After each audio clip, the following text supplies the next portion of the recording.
Heavenly Father, we may be in your Spirit guide us, and as we look at the needs of our town, we business of our city, bless each one here that we might have a productive meeting and be able to prepare for us. Lord, we continue to face the fires, unrest, and uncertainties all across our land, and we pray for this nation that they would look to you for the solutions to heal and solve those problems. Bless the whole statement of the work that provides services to our citizens, protect them. Father, tonight we are saddened as we get the news concerning our dear friend Israel Daniels and his family. Father, we ask that you would bless him and be here with us as he faces these serious medical problems. May your Holy Spirit be near and dear to him and to those that attend to his needs during these times. In Christ's name we pray. Amen.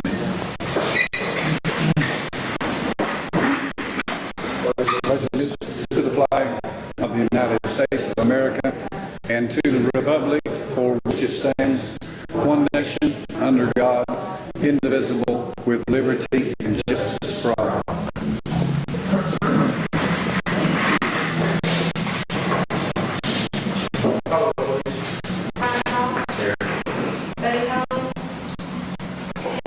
Here. Here. Here. For our forum, this time we would like to take time to put our mayor pro term in place. That changed that back and changed the charter. Used to went to the top vote getter. Now it goes to the council to decide who wants to be your vice mayor. So is there any recommendations from the council? Mayor, I'd like to motion to begin the tradition of making top up here. Mayor Pro Tem and Tim Johnson. Motion for Councilman Johnson. Second count. Motion for Councilman Russell, second for Councilman Lee. Councilman Russell. No, sir. Councilman Lee. No, sir. Floor is open for discussion. Before we vote, we accept that motion.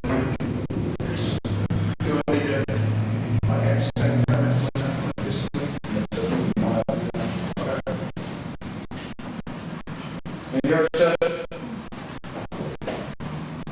Call roll, please. Ryan Cross? Yes. Tim Johnson? Yes. Andy Meek? Yes. Sam Russell? Yes. Tom Brown? Yes. Motion carries.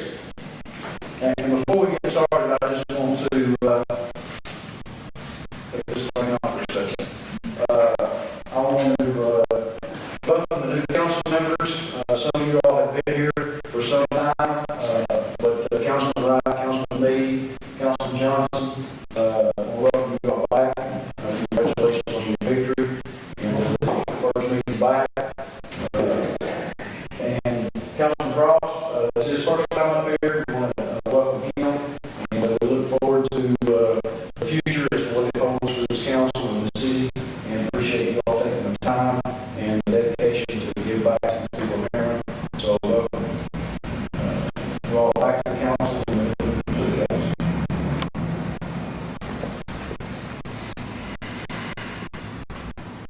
This time I need a motion to approve the minutes of the August 18, 2020 meeting. I make the motion. Motion by Councilman Johnson. Second. Second. Second by Councilman Russell, Councilman Johnson. Yes, sir. Councilman Russell.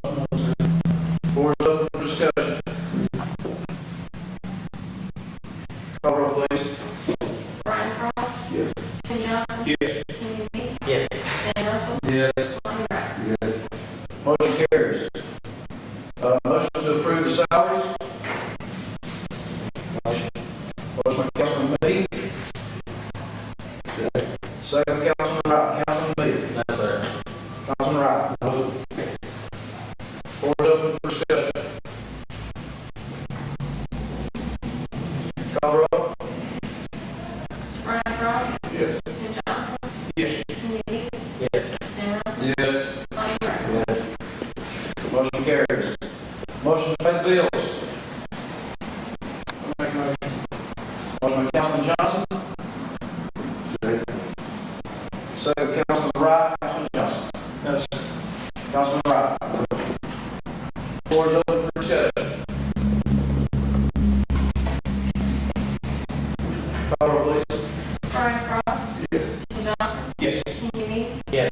Sam Russell. Yes. Lonnie Wright. Motion carries. This time we're here for delegation. If you'd like to address this council, please come, state your name, and limit your comments to 3 minutes.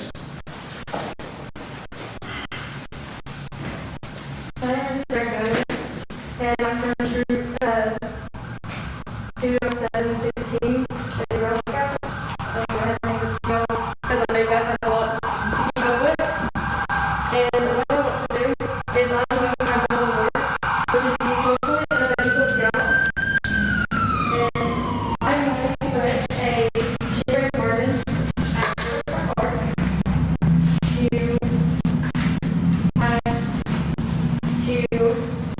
to share plants with the community because we have some poverty in our community, and most people at this time have started to make gardens to feed their families when people being laid off and not having all the essentials that they need. And a lot of beautification has been happening because we have nothing to do. So I wanted to do that and have seeds and have plants up for people to swap and change in and out throughout the year to have vegetables and fruits and things that are needed in everyday things.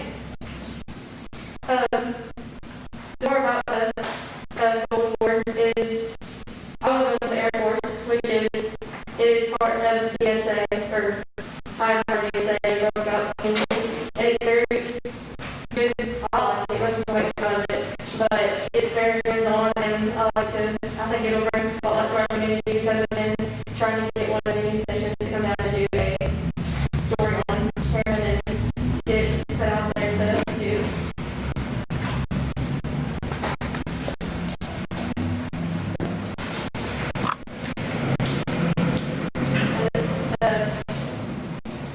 I just wanted to ask permission to put that in the park. It would be about 6 foot, 18 inches, and I'll keep it stocked, and I've already talked to him, and make partnerships to bring the garden club to make sure that it stays afloat. Where you have to pick a location in the park. We had it, I always similar to it near where it's water, but it'll probably be close to where the actual garden club have their section to keep all the plants, everything right there together. Okay. When are you looking at starting?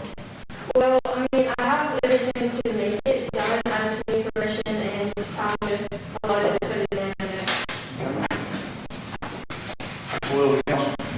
I make a motion to approve. Motion by Councilman Russell to approve. Second, Councilman Frost. Councilman Russell. I spoke to the garden club and the Great Road, and they're both for it. Councilman Frost. Floor is open for discussion. You did a great job at speaking, so you ought to look at going down that route in college and everything. I'm in college and I like it.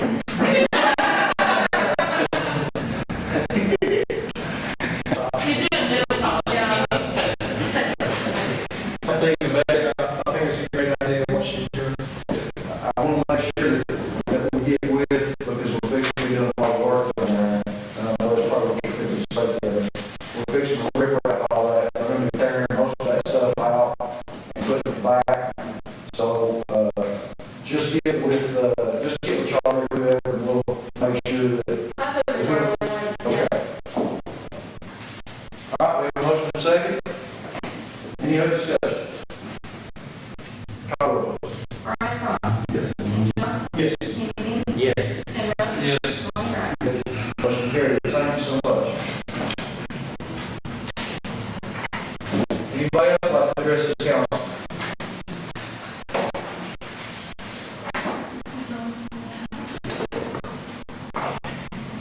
not, we'll go into reports. Harriman, you took the board. Yeah, I'd just like to thank everybody for letting me come and speak. Our general manager can't stand still out recently. She and the baby are doing very well, and look forward to her return sometime later this month. Things pretty much been as normal for here lately. Our lobby is still closed. The current utility board remains open. We're able to service all our customers through the drive-through or over the phone. So we're still continuing to do that. We're still doing our social distancing. We're still wearing our masks when we can, so we maintain our social distancing. Just a couple of project updates. As you know, we've been working on the replacement of our cast iron main lines for our gas system. Project as of the 1st of August was about 45 to 50% complete. My project update meeting with the contractor sometime next week, and we continue working in Walnut Hill area along Old Run Street. As far as water projects go, for the 2019 CDBG water system improvements, we've been changing out some older water meters. That project is about 54% complete. We changed out 1,568 meters for approximately 2,900 meters. And then also in the water department on July 15th and 16th, we had a sanitary survey of the Division of Water Resources. We're happy to report that we did receive a score of 100 on that, and our water treatment plant remains in the state's approved category. That's all I have for updates, and happy to answer any questions. Questions for HB? Thank you, sir. Thank you.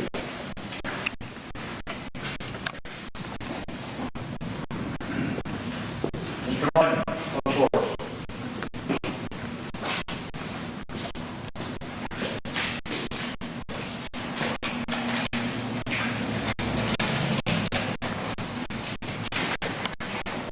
So we've got some trees down Morgan Street. We cut a big down at the right, at the bottom when we got her down there, at 228 Morgan Street.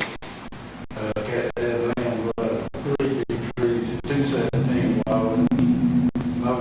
We did the library, campus building, old hospital, done it twice this month. Clean ditch on Brighton Street, Woody Street, South Harriman. Rip Wrap ditch on Harriman Street, found it. And, for the new playground equipment, that's what they got in. It's, looks good. Over the way, did down twice this month. Finishing up, south side for 2 times this month. Bush High Paper Mill, PPA coming in, check the wells this week. We got it done. We did quite a bit down there, find the wells. Went up to the boards, did Red Creek up there, cut it up, all it out. Always clean around the dumpsters, city and my was. Cleaned up the pump station, Ray Jubilee, Mount Hill, next to the river. And a lot of other ones, anybody have anything to explain? Anybody have anything to explain? Oh, yes, sir. We did do a job on this, done a big job out there for customers. Okay. Thanks, sir. Thank you for everything y'all do, Greg.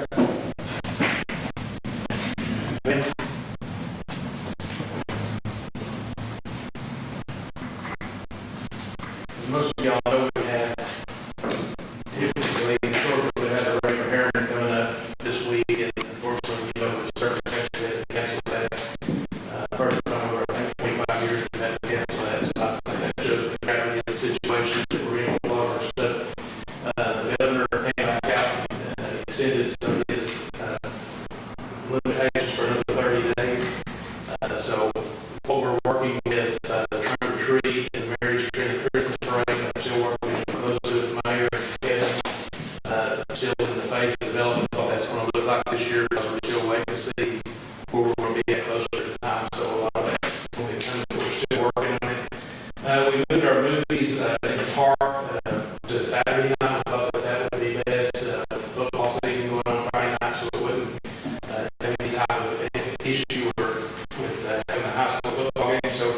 before we give out the schedule last month, just move your 4 days forward. The next one will be September the 12th here at the Riverfront Park. That will be the great outdoors.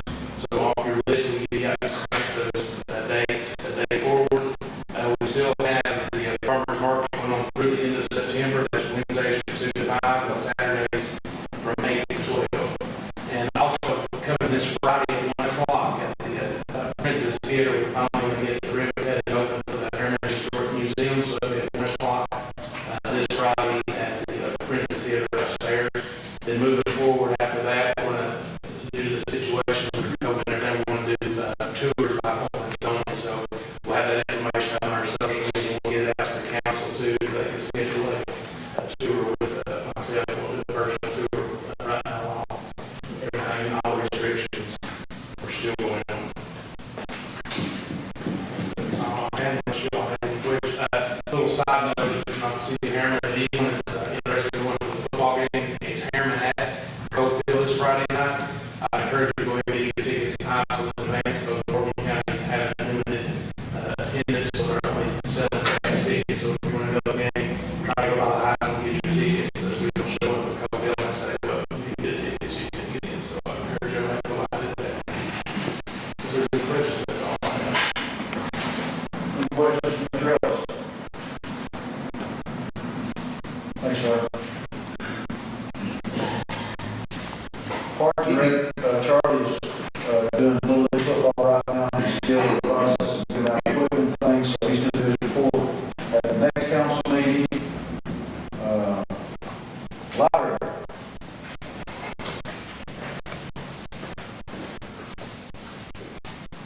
The library's been busy with the public. Everybody trying to catch up with what they've not been doing, like getting on the computer, doing applications and schoolwork and faxes, copying, notarizing. We've been doing a lot of those. And of course, all checkouts. And new library cards for ebooks has been really strong here lately, which is good. And hopefully, we will be able to purchase more ebooks for online too. We just had a book sale. We went on 3 weeks with it. We had a good deal. A lot of people came in for it. The books has been left with the storage room on shelves so that the public can still come and look at it. As long as we keep it cleaned out enough to where they can. That's always a work in progress. We have an exhibit downstairs in the Children's Library for about long women's suffrage. Connie and I both requested it from the state. So we got it. So kids need to come and see it. And the children's program begins next week. We go do distancing and all the precautions we need to do to keep it safe. Of course, the masks have been worn by the older ones and children keep it resources and masks. That just does not work. So we may end up having to split up the preschool program. Sometimes it gets really crowded. But we will deal with that as it comes. The tech grant that I applied for, which I told you the last time I've not received the answer from them yet, but usually we always receive the past. So hopefully I'll find out that soon.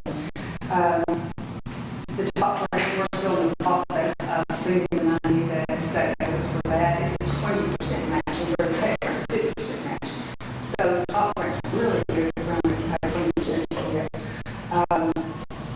We have hotspots that are in the process of being, we have some hotspots all ready to go, and we also have more hotspots ready to in the process of being cataloged so that they can be checked out.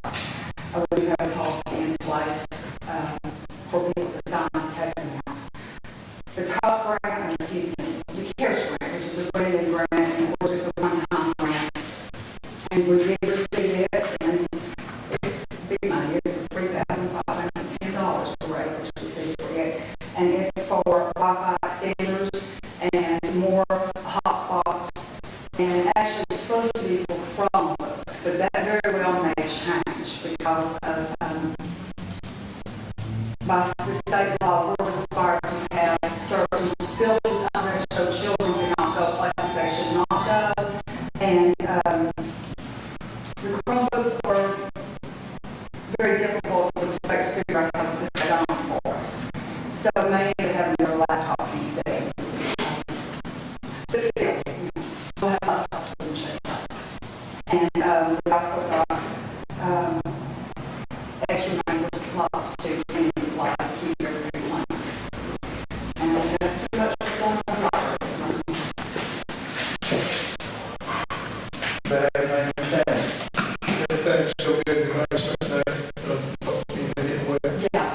no, we're still waiting for the road to get in the ground, but as long as it's attached properly, it's okay. Okay. You know, we just have to keep the watch on that. And unfortunately, my dog was died. I don't know why. I didn't water him last year. That's just that. Thank you. Thank you. Dr. Carter. Since we last met, took the amendments that you approved last time, put those in our accounting system, closed books, and printed off the relevant reports for our auditor. Auditors will be coming down at the end of this month to do our audit. After tonight, assuming it passes the budget for the second reading, I'll be getting really busy by putting a budget in the system and getting our property taxes on track. So, a lot of this work ahead. Anybody have anything, Dr. Carter? Thank you, sir. City Attorney.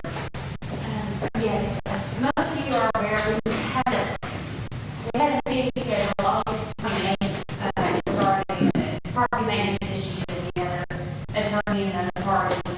Unfortunately, that was canceled. The expectation rate that didn't come, so I kind of feel like the principal cancels school and doesn't snow.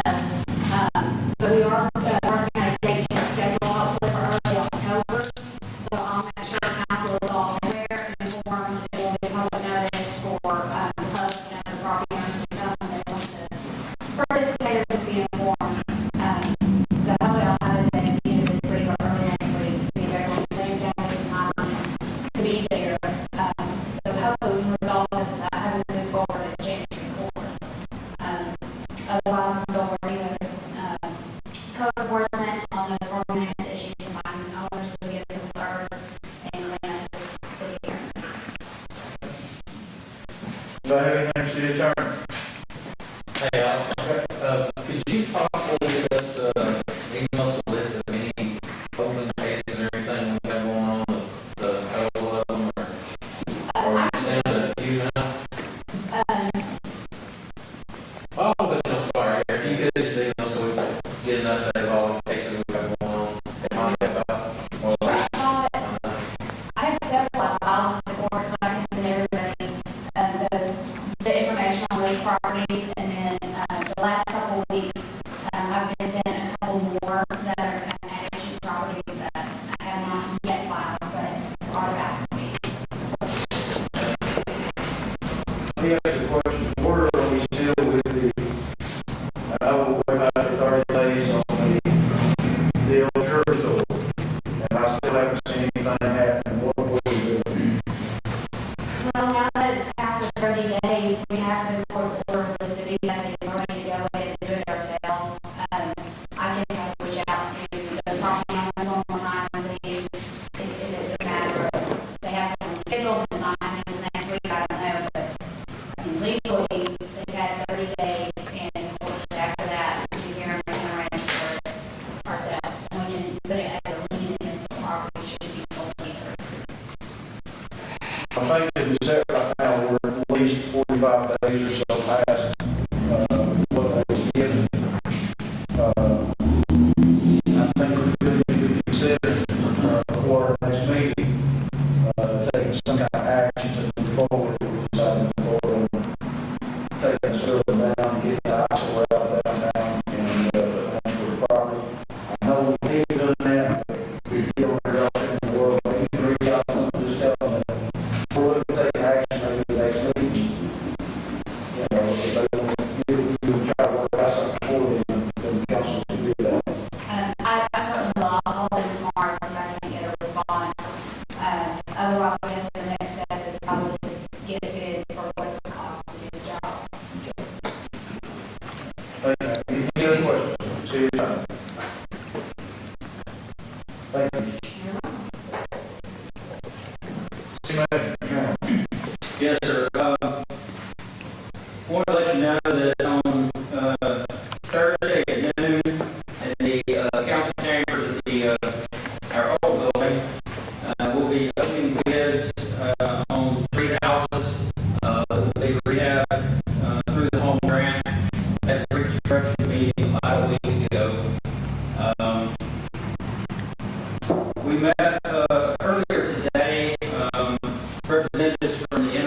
permit and the Corps, they'll, NRTS will put that job out for bid, so that we can get started on the river bank.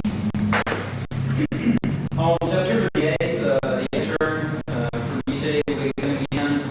That will be her first day helping out with some personnel matters, looking at some human resources documentation for the city.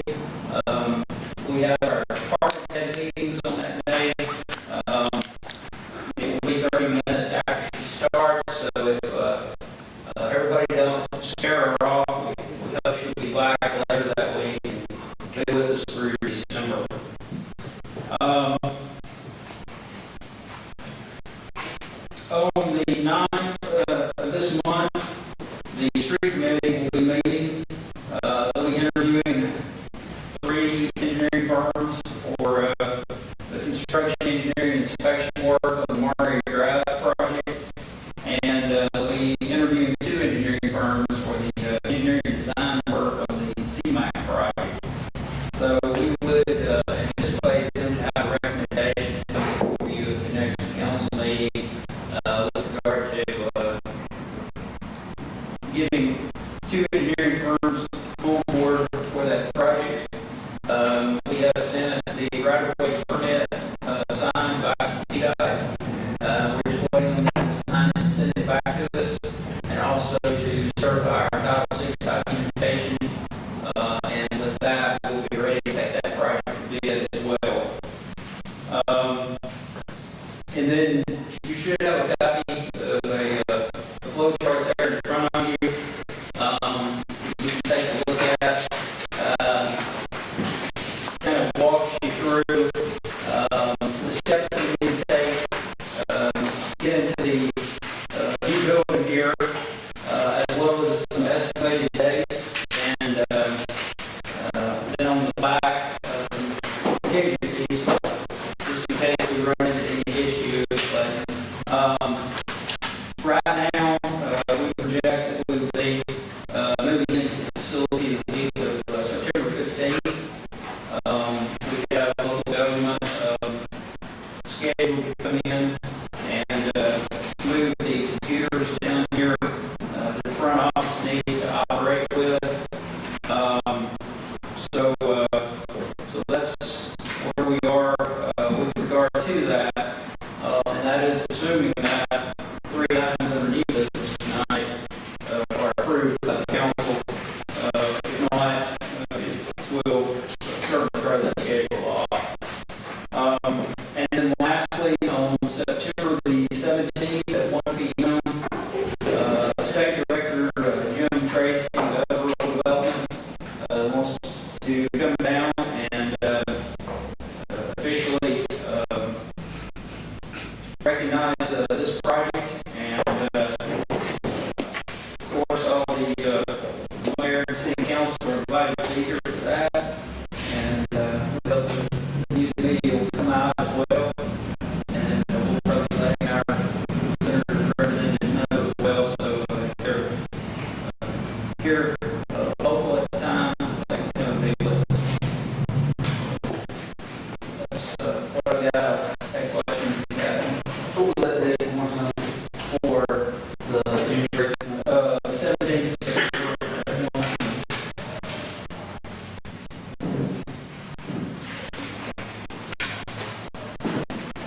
Any other questions for Mr. House?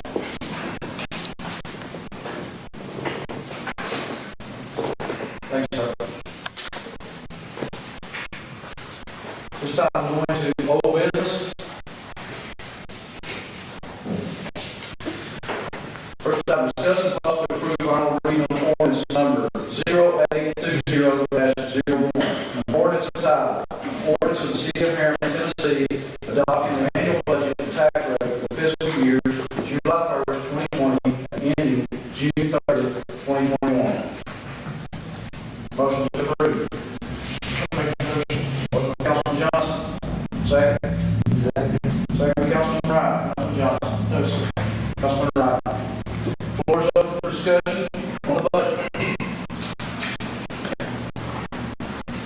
other changes that have been made since last meeting?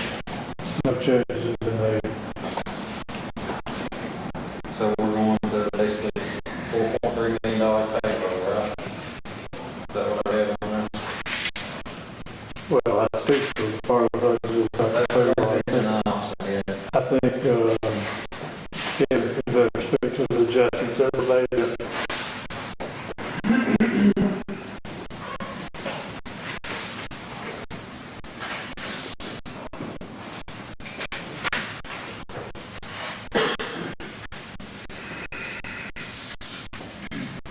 There was, correctly, one adjustment made,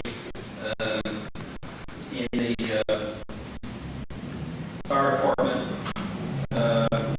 where the two part-time positions, were, taken out of the budget, and, instead, we're rolling into a, supplemental pay, having an assistant,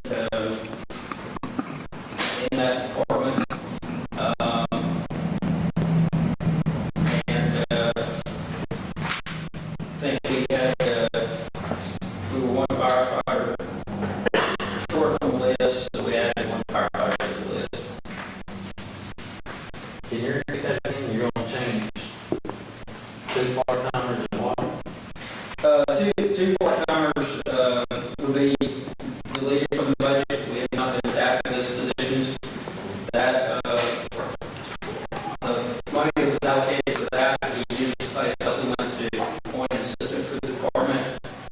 And then, there was, one firefighter added to, the list from the first, reading. So we're going to do an assistant chief now? Did I miss that last one? I don't think we have an assistant chief. It was, what they looked at is the two part-time positions was about $1,000 a piece a year. So they took that, which was $2,000, I think, from what I read, and put it into, if they decided to put it into assistant chief, that $2,000 supplement. We go with that. So we're still operating on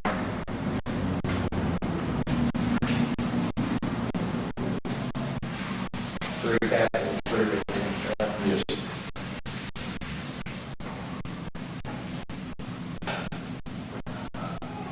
Because there's a lot going on with the assistant chief from if they're actually on shift and all that, so that's all we got away from.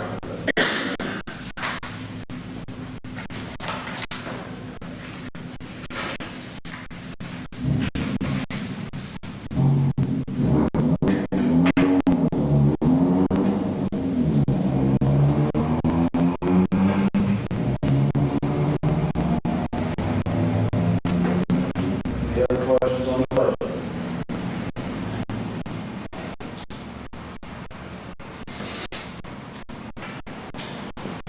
Call the roll, please. Brian Cross, Yes. Tim Johnson, Yes. Kenny Me, Yes. Sam Russell, Yes. Lonnie Wright. Motion carries. We'll go on to new business. First item, discuss and possibly approve agreement with Community Development Partners to administer the USDA Rural Development Loan/Grant. Motion to approve. Motion by Councilman Johnson, second.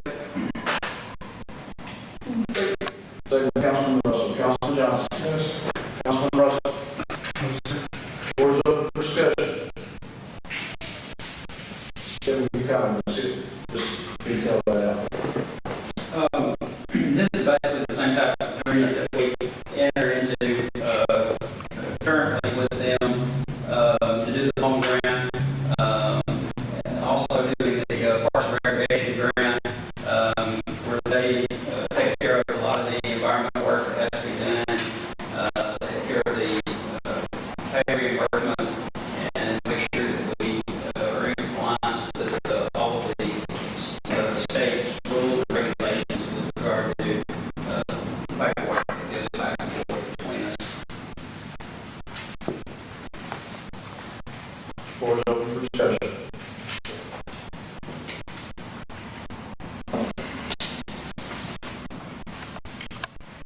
Call roll, please. Brian Cross. Yes. Tim Johnson. Yes. Kenny Me. Yes. Tim Russell. Yes. Lonnie Wright. Motion carries. Next item, discuss and possibly approve agreement with architects to provide all required services to the USDA loan/grant. Before I get a motion on that, Kevin, who's the architect from it? It's code architects. Co-architect. Motion to approve. Before I get a motion on that, hold up. What is the price?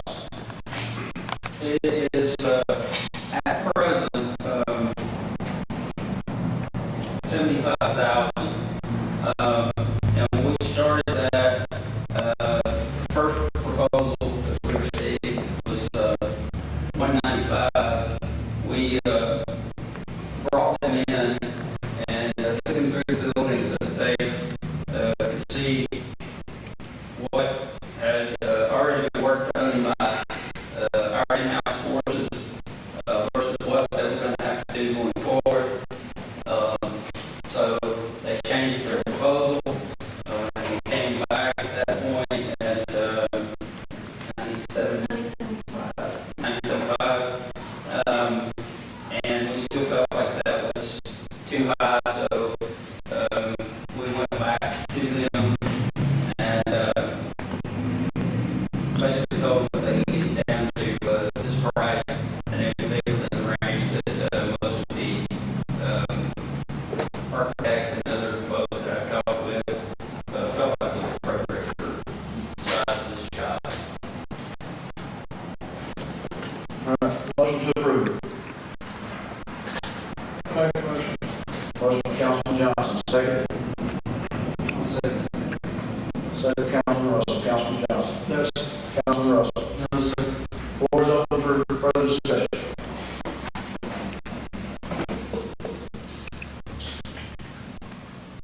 Call roll, please. Brian Cross. Yes. Tim Johnson. Yes. Kenny Me. Yes.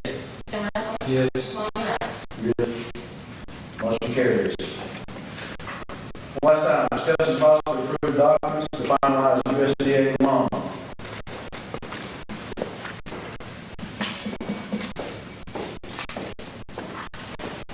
You just kind of break down what that is before we Basically, it's just the terms of everything that we have talked about up until this point. It's paperwork that finalized us entering into the program with regard to the combination of a loan, and should we reach the use of loan funds, grant funds that be available as well. That is for completion of this building as well as the demolition of the hospital and putting surface parking back in place of it. And it lays out the various terms and conditions with regard to the financing term of the loan. We are not committed to the full amount. We only have to draw down the amount that we actually need. So if the project comes in under budget, we just draw down what we need. We also will have the option of, once we get the final financing in place, of either taking the interest rate that we have today or the interest rate that is available at the time of closing. Obviously, we would choose the lowest. motion to approve.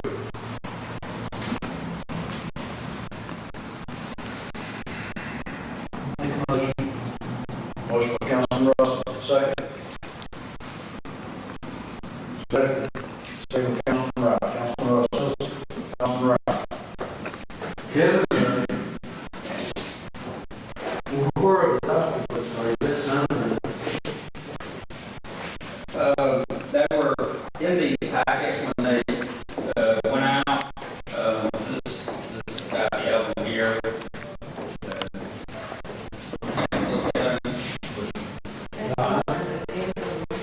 them.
Yes.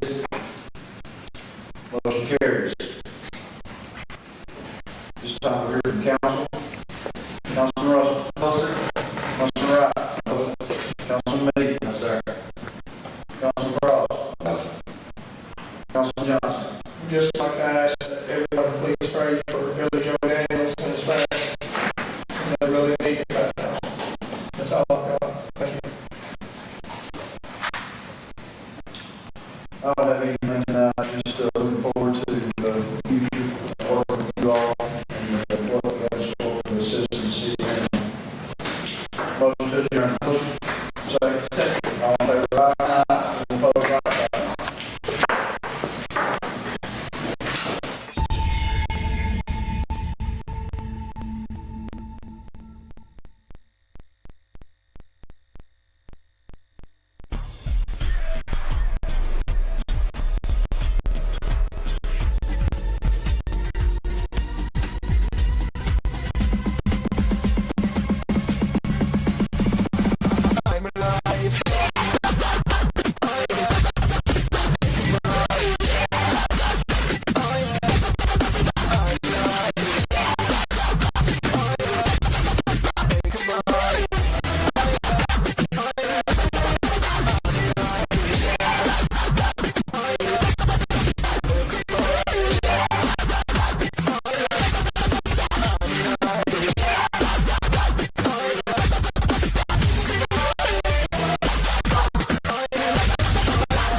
Welcome into tonight's game between the Harriman Blue Devils and the Coalfield Yellow Jackets. I'm Aaron Harvey, joined by the coach, James Gibson. This is your OEB Law Game of the Week on Channel 12, BBB TV. Brought to you by OEB Law. Turn your rec into a check and go to recintoacheck.com to see how OEB Law can help you.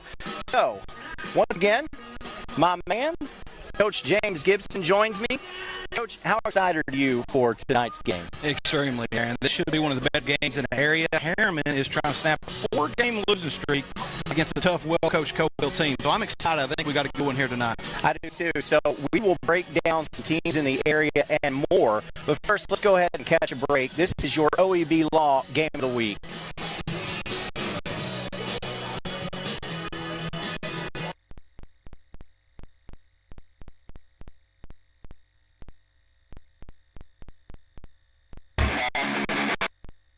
Football is back.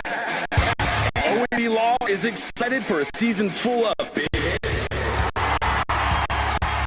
perfect plays, and those nail-biting near misses. If you've been injured, OEB Law will come to your defense and tackle any obstacle blocking you from scoring a full and fair settlement. Call OEB Law 865-546-1111 and turn your wreck into a check. Evans Mortuary has been serving the needs of families in and around Rome County since 1976. As established members of our hometown community, we understand the security of dealing with people you know you can trust. We build our reputation on this trust. The Evans family appreciates the confidence the community has expressed in us over the years and will constantly strive to earn that favor. Evans Mortuary, 805 North Gateway. I am a Simplicity dealer. This business is my life, my career. If you need a new mower, I'll help you choose the model that will make your property look its very best, and even let you take a test drive. When it does need service, you can rely on my factory service training and genuine parts. Because I don't just sell products, I build relationships. I am a Simplicity dealer. SL Bowman & Sons, 524 North Front Street in Rockwood. The Harriman Utility Board is committed to providing safe and reliable natural gas service to our customers in Harriman and Rome County through the use of safe operational procedures with trained and knowledgeable personnel. An odorant is added to natural gas and maintained to a certain level so that in the event of a gas leak, it can be easily detected. If you smell or suspect a natural gas leak, please call the Harriman Utility Board at 882-3242. We can be reached 24 hours a day, 7 days a week.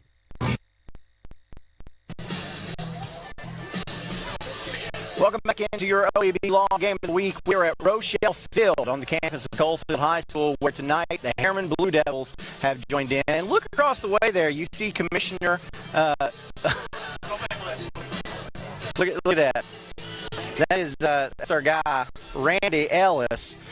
Randy Ellis is sponsoring tonight's game. We want to thank him for that. And he's the Roane County Commission chairperson, in fact. And he says, "Go Blue Devils." Randy is a graduate of Harriman High School and supports the Blue Devils. Randy's proud to serve the 2nd District of Roane County and wants to make Roane County a better place for us all. I don't know if you know who Randy Ellis is, but there's his face up on the screen. You can see him right in the middle of your screen, and he's scratching his ear.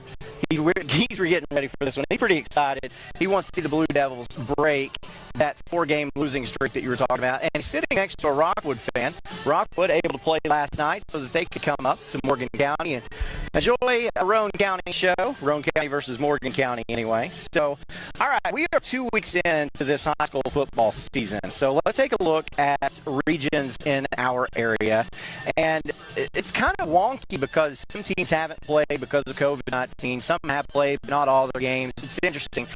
Let's start off looking at this Region 2 single A standings. You see on your screen, Oakdale is 2-0. That is a major accomplishment for Coach J.R. Voiles and the Eagles of Oakdale. And we're all excited to see Oakdale do well because sometimes they don't have great numbers. And so you never know if they're going to even be able to have enough guys to show up and play the game. Yeah, you're talking about a program that usually has 12 to 14 players, and that's very hard to do. And for them setting at 2-0 in the region is really impressive. So let's see what they do tonight versus Midway. So you see on there as well, Coalfield 1-0. Coalfield didn't play last week because they canceled the game with Stone Memorial because of the COVID concerns. And you see Sunbright 1-0. Sunbright didn't get to play last week either.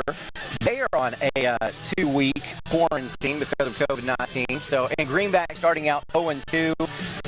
Same thing they did last year as well. Not too surprising based on their competition. And then Midway sitting at 0-1 and Oz at 0-2. How about that? That's a little strange for Auburn Springs, but they are working on it. And Oz is actually 0-3, right, because they played last night and got beat by Rockwood. And we'll talk a little bit about that a little bit later. So, all right, you're looking at your Region 2 single A standings. Meigs County 2-0, no surprise there at all. Cumberland Gap at 1-1. Oneida at 1-0. Rockwood is at 1-1 overall, and we're at 0-2.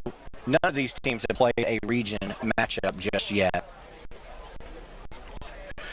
Your 3A standings, Alco, of course, 2-0. Scott High, off to a really good start. They're 2-0. Kingston, another one of those teams that got the season started off. We were at that game. They defeated Harriman, and then we're on a COVID break. So Pigeon Forge started out 1-0. Austin East is 0-2 so far.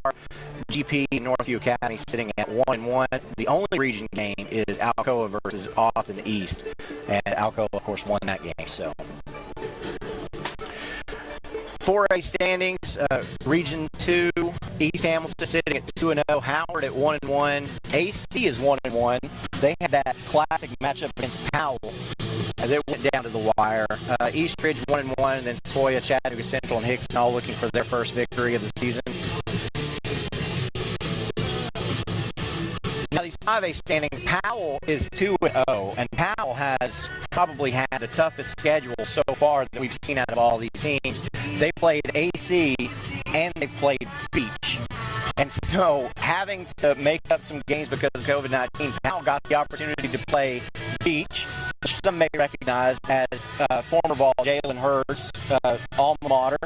So, Beach, a pretty decent football school out west. Powell able to get the victory there. Late in that game, they played AC, got the victory late in that game. So, Powell is battle-tested. That's one thing you can say about them. West starting out 2-0, Campbell County and Oak Ridge at 1-1. Clinton, Carnes, and Fulton starting out the season with that win. So what are some of your observations from this season so far in our viewing area? Well, I tell you, Knoxville West has impressed me with a 30-7 victory they had over Farragut. I did not expect that. Coach Courtney usually always brings a very talented squad year in, year out at Farragut, so that was a little eye-opening to me. That tells me how good Knoxville West really is. Powell with a big victory over Anderson County, a big late victory, 31-29. That was a big game. But I'm more excited about the game we have here tonight with Harriman and Coalfield. So I think we're going to have a good one here. And I think it will be a good one as well. So I tell you what, let's go ahead and take another break. And when we get back, we'll have more of your OAB Law Game of the Week. Here is Helen Hammer. Thank you, Mr. Walker. A lot of years have passed since that TV ad. Hammer stores are still offering up-to-the-minute fashions for men and women, famous label outdoor wear and boots, area rugs, and exciting purchases. All at Hammer's famous low prices. Race on down!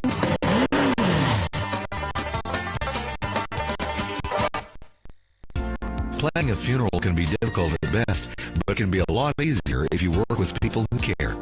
That's Davis Funeral Home in Harriman and Wartburg. Davis Funeral Home gives attention to every detail, ensuring your loved ones will be remembered with honor and integrity. Davis Funeral Home works very hard to give you the most professional service possible. Davis Funeral Homes, Morgan Avenue in Harriman, and Old Mill Road in Wartburg. Davis Funeral Homes, people who care. Your grandmother's fine china, those trendy sneakers, your collection of hand-carved duck decoys. Auto Owners protects your home. Because, well, somebody should. That's simple human sense. Ask Griffin Insurance Agency in Kingston if auto owners make sense for you. Oh, now you do your job. I gotta go shower. It's laundry night. Dishwasher needs to run. And the hot water wars. A Renai tankless water heater gives you an endless supply of hot water for everything you need to do. Feel the comforts of home with natural gas. Natural gas tankless water heaters cost almost 3 times less to operate annually than the electric models. Make the switch today. Renai, hot water for all. Hi, Rayvon. Welcome back into the OAB Law Game of the Week. I'm Aaron Harvey, joined by the coach, James Gibson, and this is the OAB Law Game of the Week. We'd like to thank OAB for being on board with us again this year through charity, school team, and event sponsorships, including Night Circus, Rivalry Thursday, Ice Bears, Monster Jam, the Harlem Globetrotters, and WWE, Spotlight Kids County Fairs, etc.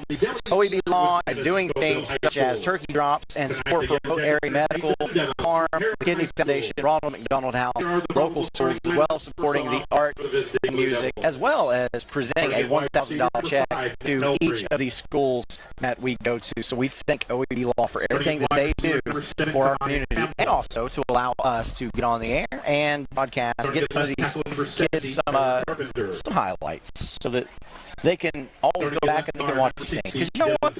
I didn't have that when I was in high school. I didn't either, and it's huge. It's a big opportunity to be able to watch yourself and potentially watch some of your opponents. Yeah, that's another part of it. Yeah, you get to, it's a whole new way to scout. So, all right, so a surprise last night. Rockwood took out Oliver Springs, and I would say that they took Oliver Springs not to school, but maybe to Ivy League school on Rivalry Thursday last night. So I want to know, what's the deal here? Because in week 1, Oliver Springs was within a score of Oneida in a defensive showdown, and last week Rockwood struggled with about every facet of the game and lost to Sweetwater. So did John Webb's team come alive and take out some anger last night, you think? Yeah, you betcha. Rockwood responded in a major way last night after a sluggish start to the season against Sweetwater. Jaden Hannibal, let me say it again, Jaden Hannibal for Rockwood went off. He scored 4 touchdowns against Oliver Springs, led them to a 35-8 victory. I don't think you can respond better than that. No, and we know how talented a player that he is. We got some other games in the area that we would like to look at for tonight to let you know what's going on, and some pretty good games tonight. What do you think? Oh, yeah, absolutely. You got Harriman at Coalfield, obviously, Anderson County at Hickson, Austin East at Kingston. That'll be a big game. Campbell County at Oak Ridge, Midway at Oakdale. That'll be a big game. Wartburg Central at Oneida. And obviously last night, Rivalry Thursday, Rockwood 35, Wash Springs 8. And Sunbright is off due to COVID-19. Anderson County, Hickson. You're familiar with Hickson a little bit, aren't you? Yeah, very much. It's a good program down there near the Chattanooga area. And I think they've been down for a couple years, but I think the coach is definitely trying to turn that around.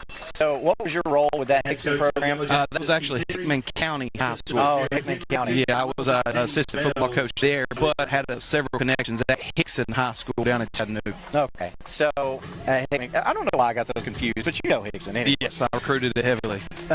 So anyway, a lot of good football across the area tonight, and we'll try to get you some scores as they come in and update you on that as well. But right now, let's take another break, and then when we get back, we will preview tonight's matchup between Harriman at Coalfield at Rochelle Field on your OEB Law Game of the Week.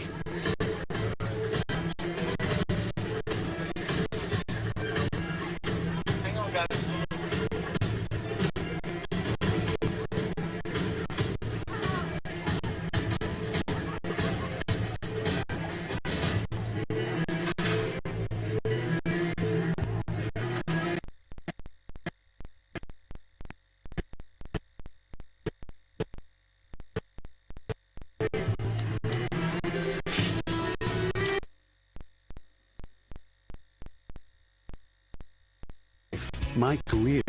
If you need a new mower, I'll help you choose a model that will make your property look its very best, and even let you take a test drive. When it does need service, you can rely on my factory service training and genuine parts. Because I don't just sell products, I build relationships. I am a Simplicity dealer. S.L. Bowman and Son, 524 North Front Street in Buckwood. The Harriman Utility Board is committed to providing safe and reliable natural gas service to our customers in Harriman and Roane County through the use of safe operational procedures with trained and knowledgeable personnel.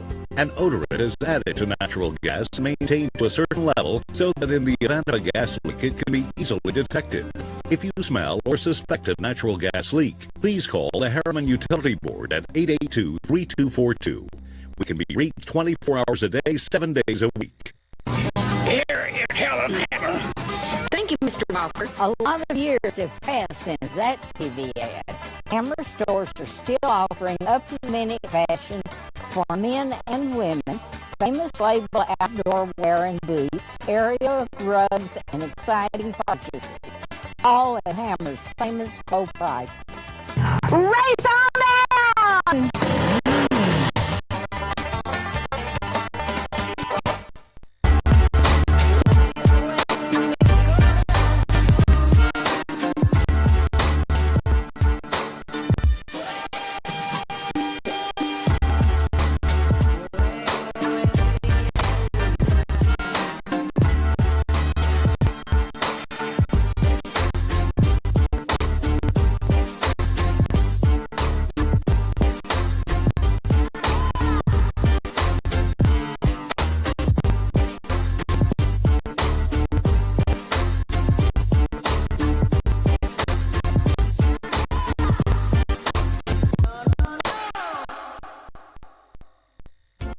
Planning a funeral can be difficult at best, but it can be a lot easier if you work with people who care. That's Davis Funeral Home in Harriman and Wartburg. Davis Funeral Home gives attention to every detail, ensuring your loved ones will be remembered with honor and integrity.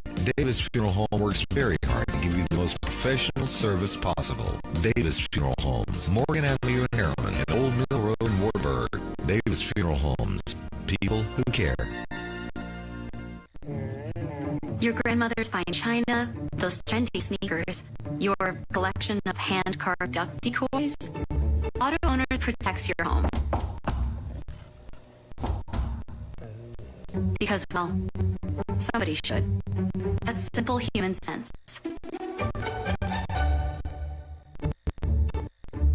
Griffin Insurance Agency in Kingston. If auto owners make sense for you. Oh, now you do your job. I gotta get a shower. Laundry night. Dishwasher needs to run. And the hot water wars. A Renite tankless water heater gives you an endless supply of hot water for everything you need to do. Feel the comforts of home with natural gas. Natural gas tankless water heaters cost almost 3 times less to operate annually than the electric models. Make the switch today. Renite, hot water for all.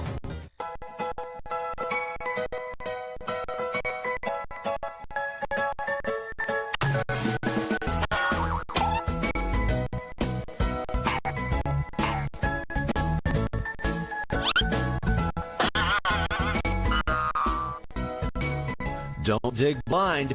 Buried utilities are everywhere. Always contact 811 before you dig to have your utilities marked.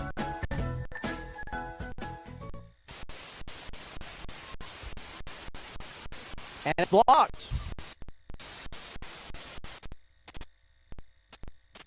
So it's no good. Guzman kick. Football is back. And OEB Law is excited for a season full of big hits, perfect plays, and those nail-biting near misses. If you've been injured, OEB Law will come to your defense and tackle any obstacles blocking you from scoring a full and fair settlement. Call OEB Law 865-546-1111 and turn your wreck into a day. I am a simplicity dealer. This business is my OEB Law Game of the Week. I am Aaron Harvey, joined with James Gibson. OEB is an East Tennessee law firm with a national practice. OEB is led by Timothy G. Elrod. Tim Elrod is from and still calls Anderson County his home. OEB has practiced in state, federal, and city courts. And at OEB, they treat their clients like family and are proud to have earned a reputation as East Tennessee's premier personal injury law office. That's why they've been voted Best of Knoxville for the past 3 years. Call 865-546-1111 or go to reckintoacheck.com to see what OEB can do for you. So the national anthem has been played, and that lets you know this one is about on. So let's talk about tonight's matchup. And, you know, a lot of people were probably surprised by Coalfield's victory in Week 1 over Wartburg. And it's not that Coalfield won, it's how the Yellow Jackets were able to win. Harriman got its shot against the Bulldogs last week and came away with a 36-22 win. Can we draw anything from those games against a common opponent? You can, but in high school football, it's more about matchups more than anything. Certain offensive systems and defenses match up better against each other. Others, it's more about the coaches identifying weaknesses and making the right individual matchups to expose those weaknesses identified on film study. So I expect a good matchup here tonight. All right, so we saw Harriman in Week 1, and it seemed like Coach Tapp's team struggled with consistency and conditioning. Coalfield had last week off after canceling its regularly scheduled game against Stone Memorial. Harriman's used its time to work on some bugs and get better, and Coalfield has one game where it performed pretty well. So you're talking about a pretty big contrast there. If you didn't know anything about these teams except for their situations, would you give an advantage to one based on the scenarios? Well, I'd always say that the team with the most live game reps is the more experienced team. And you can't beat experience in football. But all at the same time, Coalfield has had extra time to prepare for Harriman. So it will be interesting to see how the extra time to prepare will pay off for Coalfield. I think you'll see early success for Coalfield, especially offensively. All right, so about 4 minutes till kickoff. What do you think the general strategy is for both of these teams? Well, I think you'll see Coalfield have a good offensive game plan for the extra time to prepare for Harriman. So look for that to pay off early with some broken coverages, maybe with some 50-50 balls to Connor Johnson or to Dawson Nitschke at the wide receiver position, or big run plays from Seth Loud. Harriman will look to slow the Coalfield offense with some hard-hitting linebackers. Number 45, Malachi Ray. He is a college prospect, guys. If he continues developing, he can play at the next level. And then number 60 with Dylan Coker. We've seen him make plays before. He's all over the field. He gets east and west really quick from the linebacker position. So watch him fill those gaps. With some talented defensive backs that Harriman has, I think it's going to be a good game. Let me ask you this, because you do have that scouting experience where you go into these stadiums and look at these smaller schools and try to get them to the next level.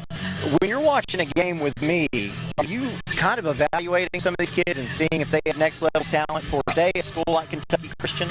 Old habits are hard to break, Aaron. So that's kind of my mindset. Anytime I'm up here, I'm watching the most talented players kind of separate themselves from others and try to pick out who's going to play at the next level. Because I always like keeping up with the kids and where they go after high school, and it's a good experience, and so far it's worked out pretty good.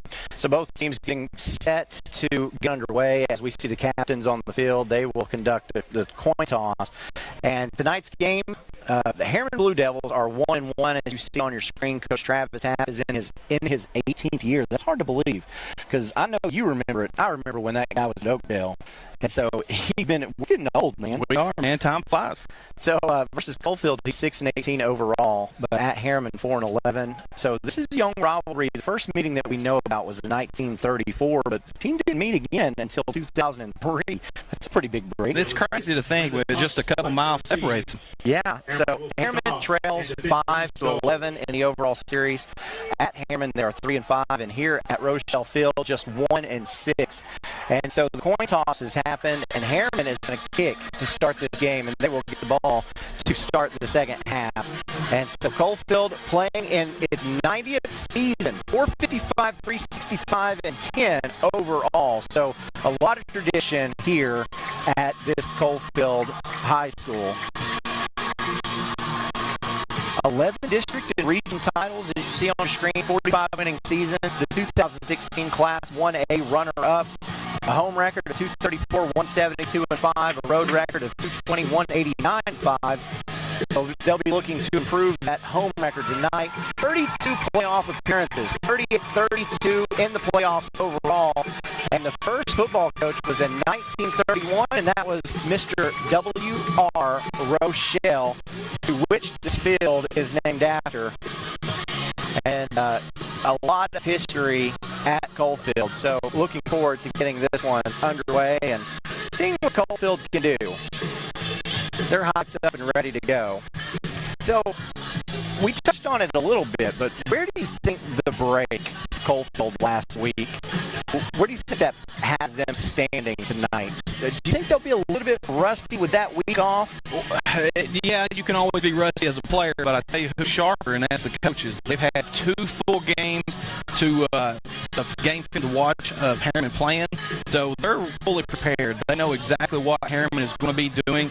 They have ample time to study the film, so they probably got a good feel of what to expect at least this first quarter and on into the second.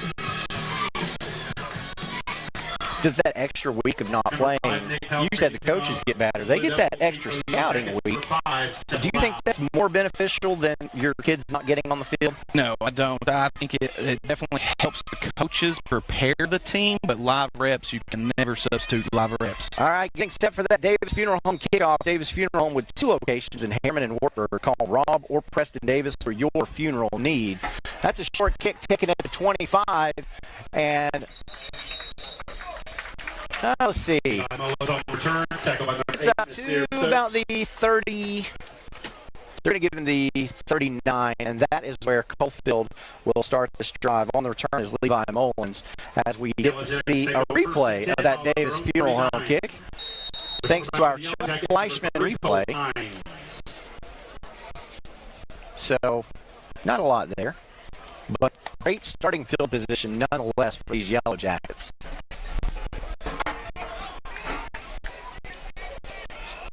So the sophomore quarterback, Cole Hines, is going to throw on his first play of the game. That pass is complete to Dawson Mitchke. And just a little quick out. Coalfield come out in the empty formation to see how Harriman would adjust to that. And it's a good strategy. Spread the field, make the big linebackers run east to west. Pickup of 3 will bring up 2nd and 7. And again, an empty backfield, 5 wide set for Coalfield. Here's Hines. Looks downfield, has a man there, but the pass is too high as he tried to hit Hayden Hicks that time. Just goes through his hands, and Coalfield will have a 3rd and 7. You've got to be careful here. As I mentioned in the pregame, I said that there could be some wide open Coalfield wide receivers. And on that last play, there was a wide open wide receiver that the quarterback just missed. Just a sophomore. Last year, of course, you had a starting quarterback in Peyton McKinney. And so Hines is stepping in, didn't get a lot of reps last year in just his second game with no 7-on-7s. So that's especially difficult for a team that is bringing in a brand new starter. Fakes the handoff to Lau, and Hines looks upfield, had a man there. I'm not sure if that was just a corner route or I don't know. It kind of looked like that was improv a little bit. Yeah, they were trying to keep catch a DB slipping in the backfield there. And this is part of the live reps I was talking about. You can tell Coalfield just a little on edge a little bit. They weren't quite in sync, and that's a testament to not having live reps last week. So Landon Lau is going to punt this football away. And back deep for Harriman is Thomas Brown. Lau with a pretty good punt. It's going to land dead at the 23-yard line. Actually went a little bit farther before it goes out of bounds. They're going to mark that at the 20. So great punt for Lau, and we're going to see Harriman's first offensive possession on our Hammers 1st and 10. Interested seeing how the big offensive line for Harriman responds here on this first drive. Let's see if they worked on conditioning from that first week against Kingston. And some of that we were expecting. Kingston has a lot more numbers, and so they were able to substitute a lot in, and you weren't able to do everything in the preseason that you wanted to do to get game ready. And look at this. Harriman's going to come out in a 5-wide set as well. For QB runs. Tadarius Boyd takes the snap, quickly looks out, and they run basically the same play that Coalfield did for Harriman. It's Jordan McCollum taking the reception. And it's interesting because wasn't Coalfield's first pass to a number 19 as well? I tell you, it's interesting seeing Harriman in an empty formation. I can't hardly remember the last time that happened out of a Travis Tapp team. So that's pretty interesting. I can't wait to see this quarterback get some open run lanes out of this formation. And Darius Boyd, if you remember, against Kingston, he was on target all night. And Boyd loses the football, and Coalfield thinks they have it. No signal yet. Okay.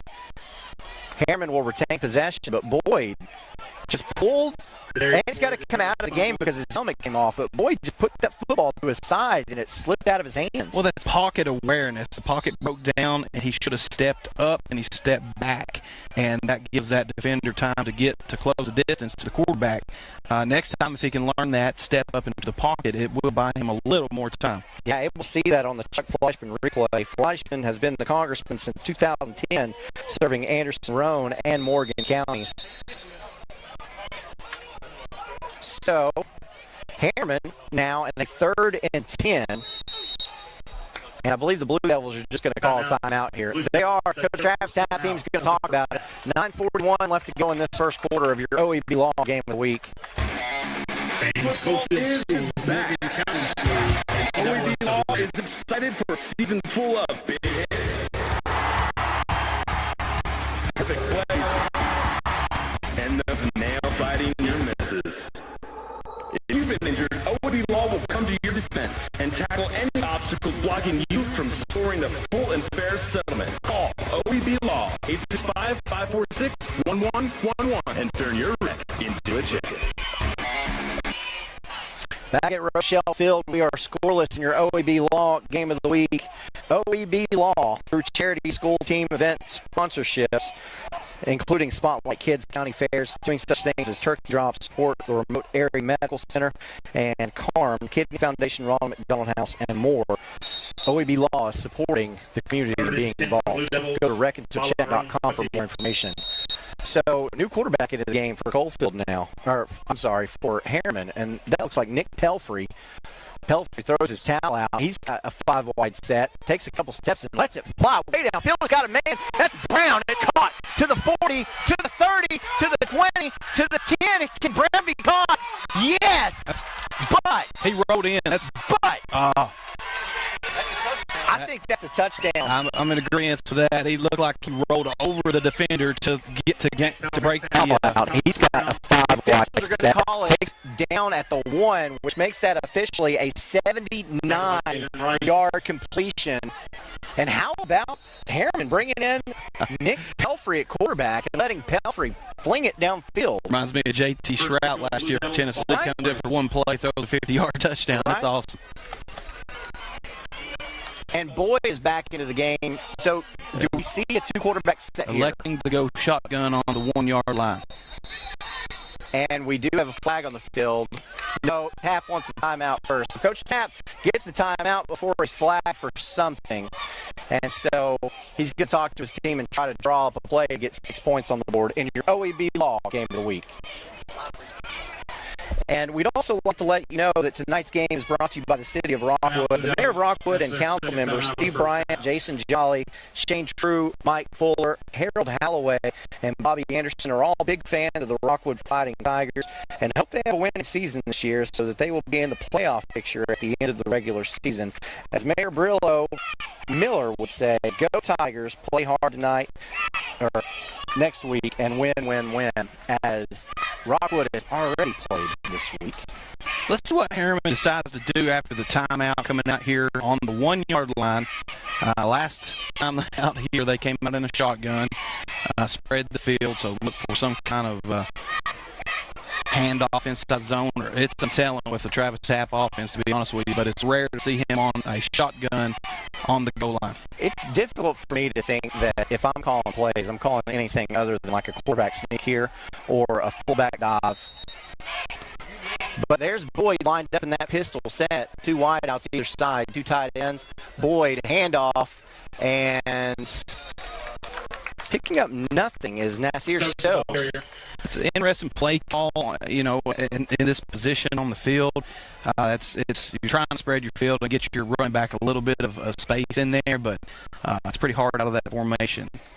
Coalfield is stacking the line of scrimmage. And Stokes was patient, waiting for a hole to open up, and one just never did. Second goal, Blue Devils, ball on the 1.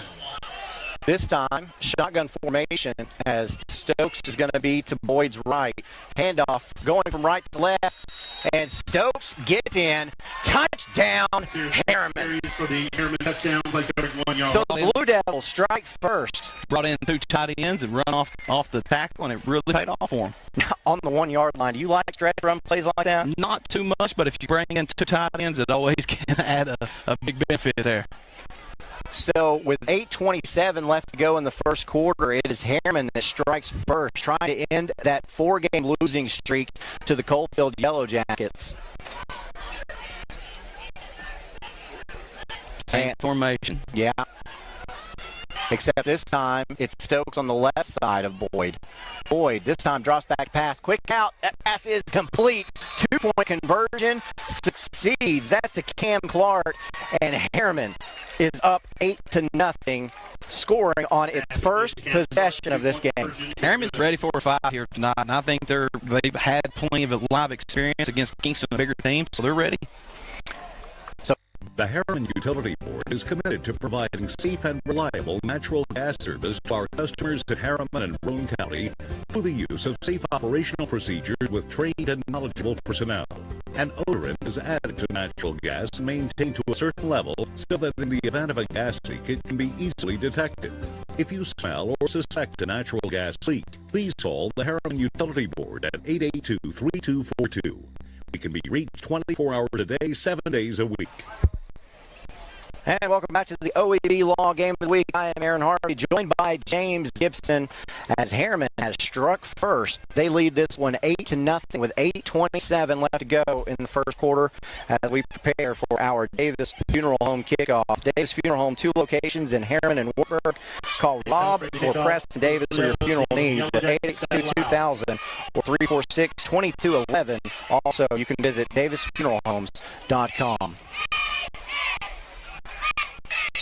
Seth Lau back deep to receive for Coalfield as Pelfrey kicks this one high to the air, and wow, Harriman had it. Harriman had it on the ground. By number 57, Logan Bunch. It's a pooch kick, and Coalfield read for it. As we see on the replay, that was a beautiful kick, and then going for it was Sebastian Yeager. And Yeager got on the ground, had it in his grasp, and it just got away from him. Big break for Coalfield there for him missing that ball. So Coalfield has the ball on 41-yard line. And on the first drive, Coalfield had it at the 39, so great starting field position for the Yellow Jackets.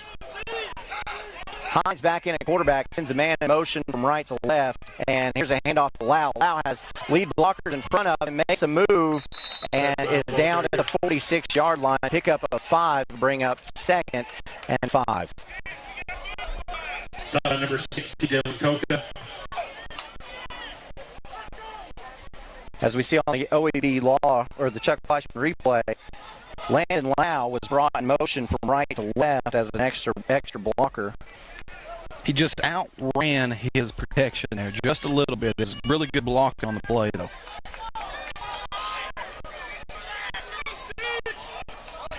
And this time, Hines sends a man in motion, fakes the jet sweep, and instead hands it up the middle to Lau, and Lau picks up another couple of yards, which will bring up 3rd and 3. Big Chase Johnson, number 71 of Harriman, coming in for the big play. Shedded the block, made the tackle. See him here on the play. Took a swipe at the football, too. Good head-up play. Ball on the Coalfield 48. All right, so Coalfield, and actually only 2 yards on that, will bring up 3rd and 4.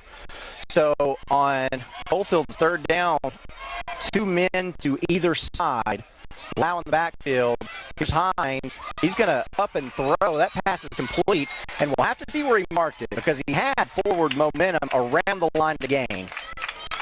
And to Dawson Nitschke. He's going to be given the 48-yard line of Harriman, and that will be enough for a Hammers 1st and 10. 1st and 10, Yellow Jackets, ball on the Harriman 48. Good catch by the wide receiver, going to the ball at the highest point, securing a catch. And Hines, he's got a quick release. Once he goes back, he knows he's going to throw it. He gets it out in a hurry. So Coalfield enters Harriman's side of the field on the Hammers 1st and 10. 6:45 left to go in this first quarter. Man in motion again from right to left, and this time Hines option play, pitches it out to Lau, and Lau makes the first man miss and gets another extra couple of yards because of it. So we'll give him 4, and that will bring up 2nd and 6. Good outside run, as you see on the replay. The Coalfield offensive line getting to the 2nd level of Harriman, and that's what's creating running lanes for the running backs. Yeah, you can see it on your Chuck Fleischman replay, and that's something you will always expect Coalfield to do. They're bringing the big uglies, and they're bringing them right at you. 44. And Harriman keeping this man-on-man coverage, not having a safety in the middle of the field is kind of interesting. Quarterback keeper, a draw play for Hines. Hines gets up to the 40-yard line. He'll be stopped a couple yards shy of the 1st down, and it will be another 3rd down for Coalfield, but this time just 2 yards to gain. Right now, Harriman's defensive coordinator feels very comfortable in his defensive backs being athletic enough to cover Coalfield wide receivers one-on-one with not much coverage up across the middle of the field. But you got to look at Coalfield having that success running the football. You got to wonder, is that going to wear Harriman down as this game goes on? Hines drops back to pass, has a man there, and it is complete. And brought down on the play is Levi Mullins. And Mullins is going to have enough for a Hammers first and 10 as he's brought down at the Harriman 36-yard line. I'd love to see a stop and go here. Basically what they just ran, wide receivers keep running down the field, and you probably will see somebody wide open. Yeah, no safety help.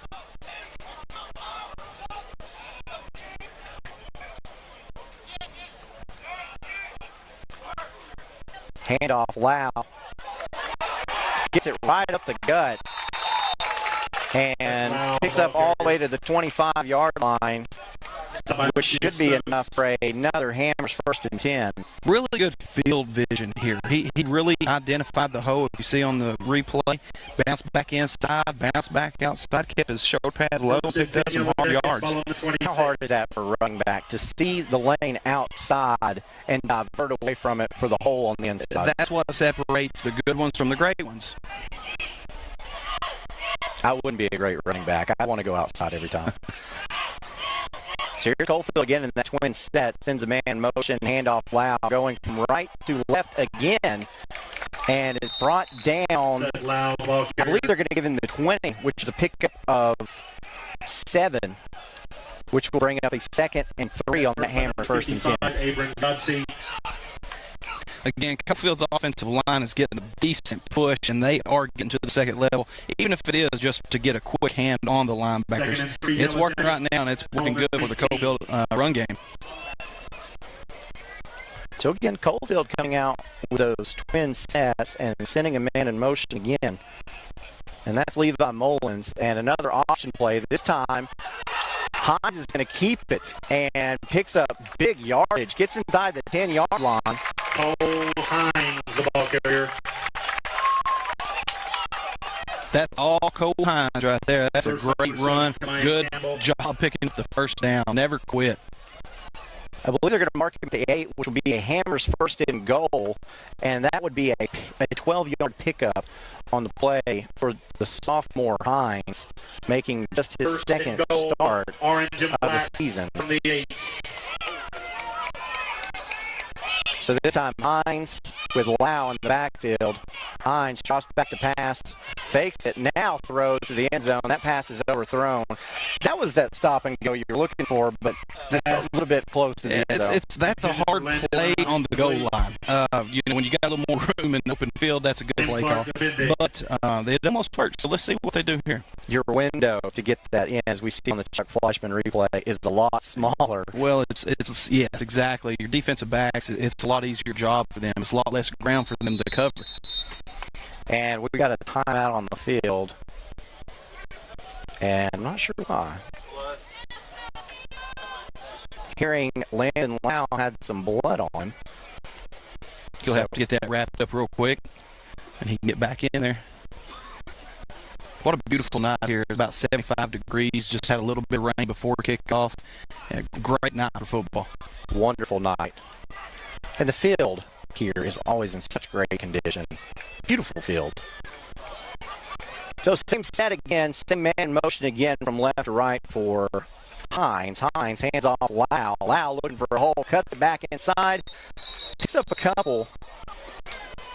And I'm not sure. And we're going to have a timeout on the field. Chase Johnson's helmet came off for Harriman.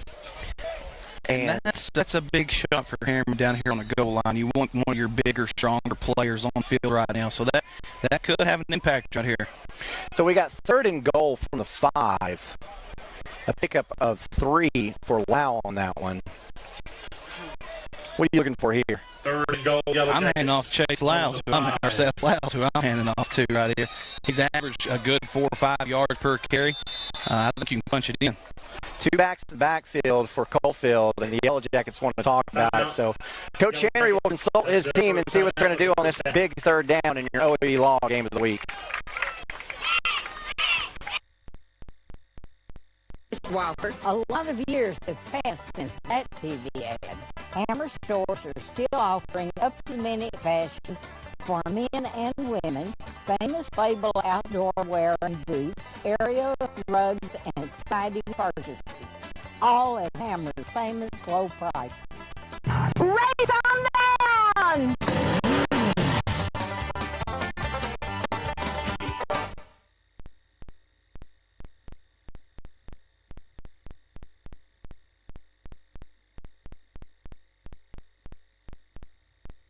Nothing. Back at your OAB Law game of the week. 22 Coffee, nothing. Just 2:33 left to go in this first quarter. Coalfield has a big third and goal here, but this is four down territory. So Coalfield knows it's going to have two shots to get this one in the end zone. Yeah, it really does. I look for them to identify Mr. Seth Lau here. He's run the ball pretty good all night. Probably off tackle. Wow, so Hines under center with three backs in the backfield. Handoff to Lau with two leading blockers, and Lau is going to knock somebody over to get in.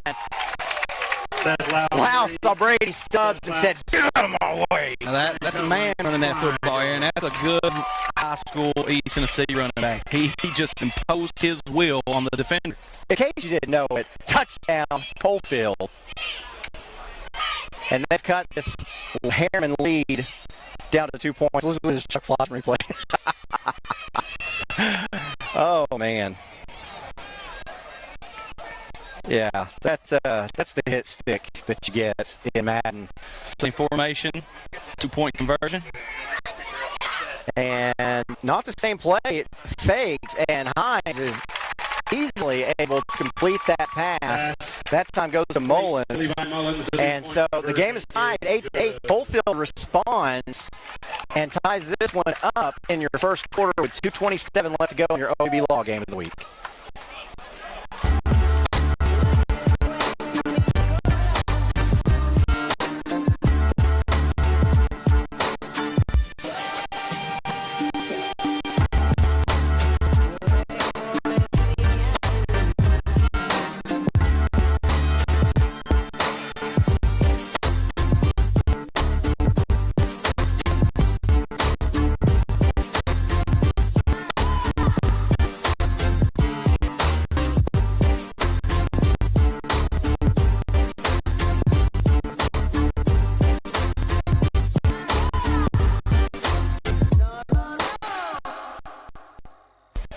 And welcome back into your OAB Law game of the week. As you saw that graphic, we'll have a good one next week. So tune in for that one. 2:27 left to go as we get ready for our Davis Funeral Homes kickoff. Davis Funeral Homes with two locations. You see the numbers on your screen, or go to davisfuneralhomes.com for more information. This is a great kick, and it's taken about the 15 for Harriman, and getting upfield and being suplexed down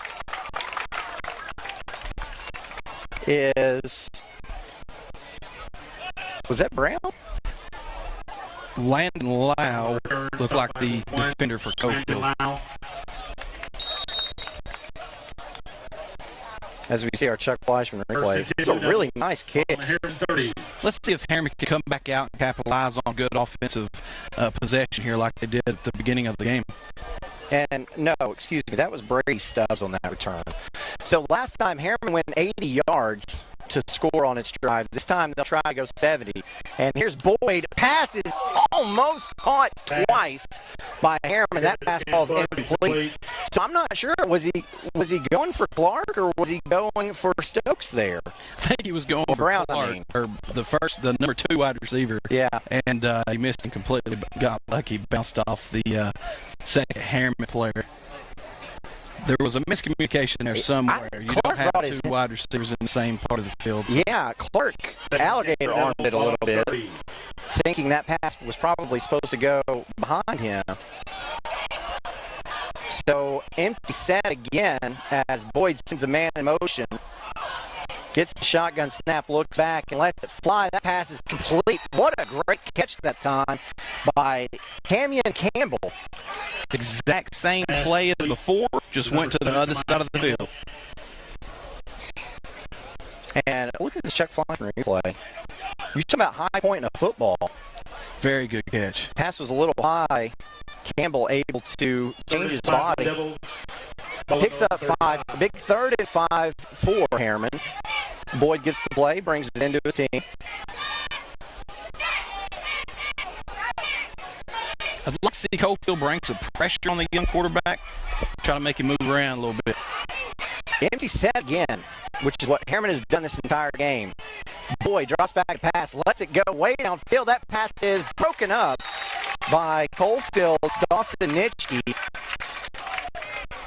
And pass was just a little bit underthrown.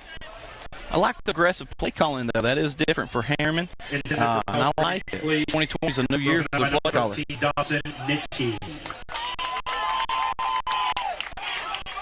If you can set your feet on that throw, you would have led the receiver a little bit more. It's 4th down. Had the one-on-one coverage. He did. It was there. He just he released off of his back foot. And we've got a flag on the play as we see the official counting some players.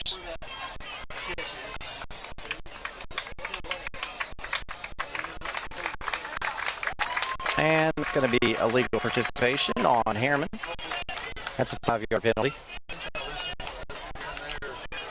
12 men on the field. Well, 13, 14, or 15. Blue Devils come out 5 yards, illegal substitution. So knocks him back 5 yards, 4th and 10 now.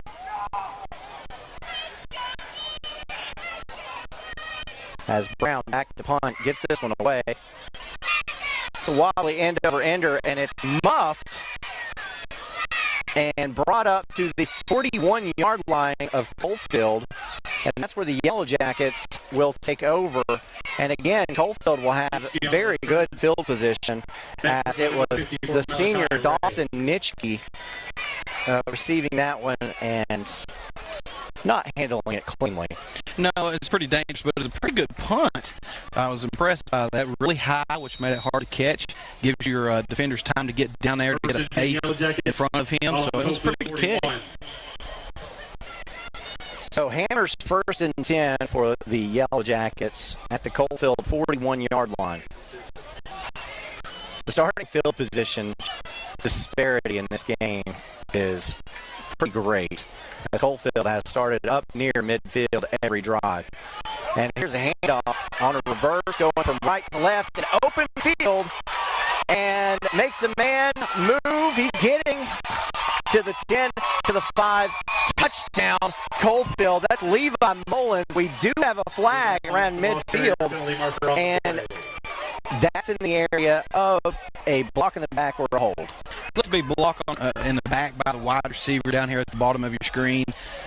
Big and unfortunate, and might have been unnecessary as well. But again, live reps.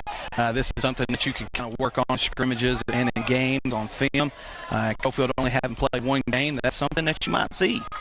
Yeah, so Mullins got that reverse from right to left and then made a cutback upfield and outran everyone. Unfortunately, it is a block in the back for Coalfield, and from the spot of the foul, that's at the Harriman 48. Back that up 10 yards. Look at this Chuck Leisen replay. We should be able to see it. Illegal block in the back. There it is. It was unnecessary. He had big lineman down the field blocking for him. It was a really good run by number 20, Levi Mullins. He's a really good speedster, so look for that play again here in a little bit. And Mullins made that beautiful cutback upfield. Coalfield really taking advantage of the size of Harriman and running a lot of off-tackle, east to west football. It's really wearing out Harriman. So we will replay the Hammers first down. This time it's 1st and 12. Hines, man in motion. That's Lau. Fakes the handoff and gives it to the other Lau. That's Seth Lau. And Lau is stopped in the backfield after a loss of 1. So we'll see 2nd and 13 here. Good job by the Harriman defensive line getting some push.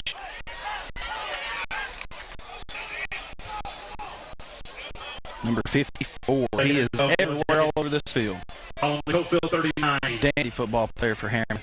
And that's Malachi Ray, who you said in the pregame had potential to play at the next level. So Coalfield comes out 2 wide receivers on either side. Again, Lau in the backfield. Hines drops back to pass. Screen pass to Lau.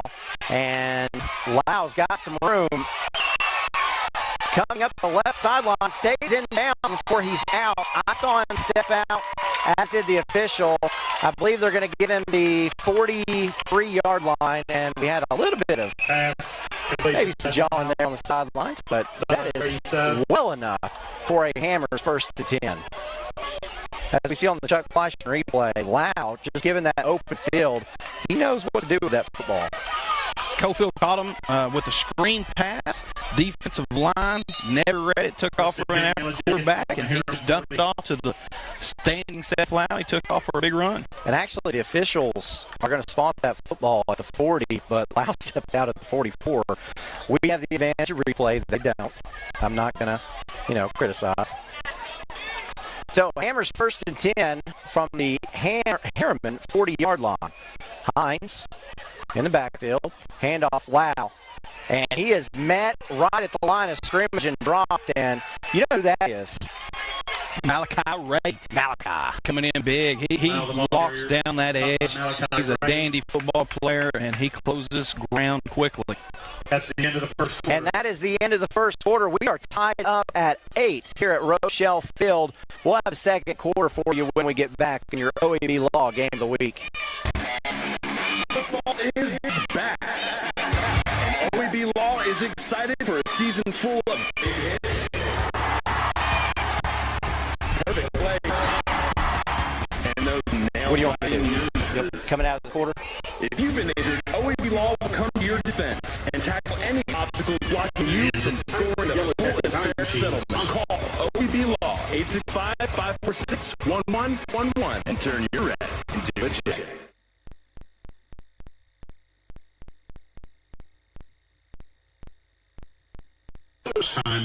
And welcome back to your OEB Law Game of the Week. I'm Aaron Harvey, joined by Coach James Gibson. As we get ready to start this second quarter with Harriman and Coalfield tied at 8, but Coalfield driving. Jacket defense led by 1981 If you're just joining us, Harriman struck first, driving 80 yards down the field to score, and Coalfield answered with a 6-0 overtime triumph. Check out John Boy's tasty beef brisket and pulled pork, and join us in. We've got a very good football game here tonight, 8-8. Coalfield is up for the challenge, and Harriman has been responding well. And we are joined now by Mr. Tim Elrod of OEB Law, and again, getting to come out and see some football. It's nice to see some football, isn't it? It's great, man. It's absolutely wonderful. Couldn't be happier to be here. Coalfield's a great place to be with great people. Yeah, the field. Coalfield, they care about their athletics, and they care about their football for sure. This field is in great condition. I was at Oliver Springs last night. Their field was good, but you can tell Coalfield takes pride. And here is Lau on the option play. It's down to about the 31-yard line. A good pickup on first down will be close to the first down. And both teams, I think, look pretty impressive so far. That's right. Harriman, explosive, first series, very explosive. But that's the same drive by Coalfield. That was smash mouth football, and they capped it off the right way. And that's what we always expect to see from the Yellow Jackets. So your participation in these sports, you love giving back to these communities, don't you? Absolutely love to give back to communities. They support us, by when they get injured in a car wreck or they've got a problem, they'll give us a call, and so we feel like it's always important to give back. And speaking of giving back, I think Hines was able to give his team a Hammers 1st and 10 by picking up 2 on that play. So OEB Law, it's been a really, really strange year. Would you say that your business has been the same? Have people needed law services the same, more or less, with this pandemic? Right. So absolutely the same. We're really proud of the level of service we provide. And, we've kept that standard throughout this whole thing. I've got a great staff. Everybody chips in and get the job done for our people. And we've been there this entire time and, been able to help people during that time. Hammers 1st and 10. Hines is looking way downfield. He's got a man there. It's Lau, and Lau will score. Touchdown, Coalfield. This lead is now 14-8 for the Yellow Jackets. Seth Lau, man, he's a player. Somebody's come to play. I don't care what division of school you're in. A player is a player. A player is a player. That guy has come to play tonight. All right, so you give schools, every school that we go to on these, you go Thursday nights for Rivalry Thursdays, you go Friday nights for us, you give the schools $1,000. What made you start doing that? It was, again, it goes back to doing the right thing.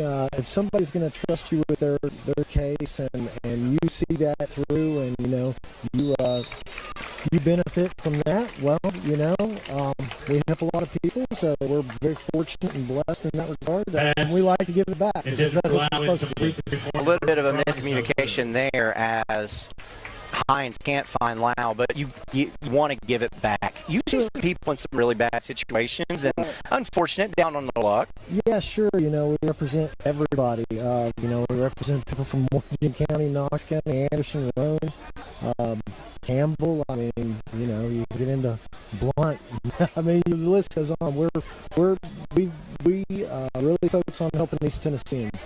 And yeah, you've handled national cases as well. Sure. Yeah, we do a lot of work with people when they need mass tort helps. When you see these commercials for bad drugs or bad medical devices, those are national firms, and we partner and team with those and kind of serve as a liaison between our people here in East Tennessee. We watch out for them, make sure that they're going to get the best representation possible. So I didn't know that about OEB law. I didn't know that you would serve as that liaison for those national cases. So that helps people feel confident. If they've got something and it looks like it's too big for them to go at themselves, they can call you and you can help them out on that national level too. Sure, and if we can't, then we'll find somebody good enough, to do it, because I like to think people here in East Tennessee need real good quality representation.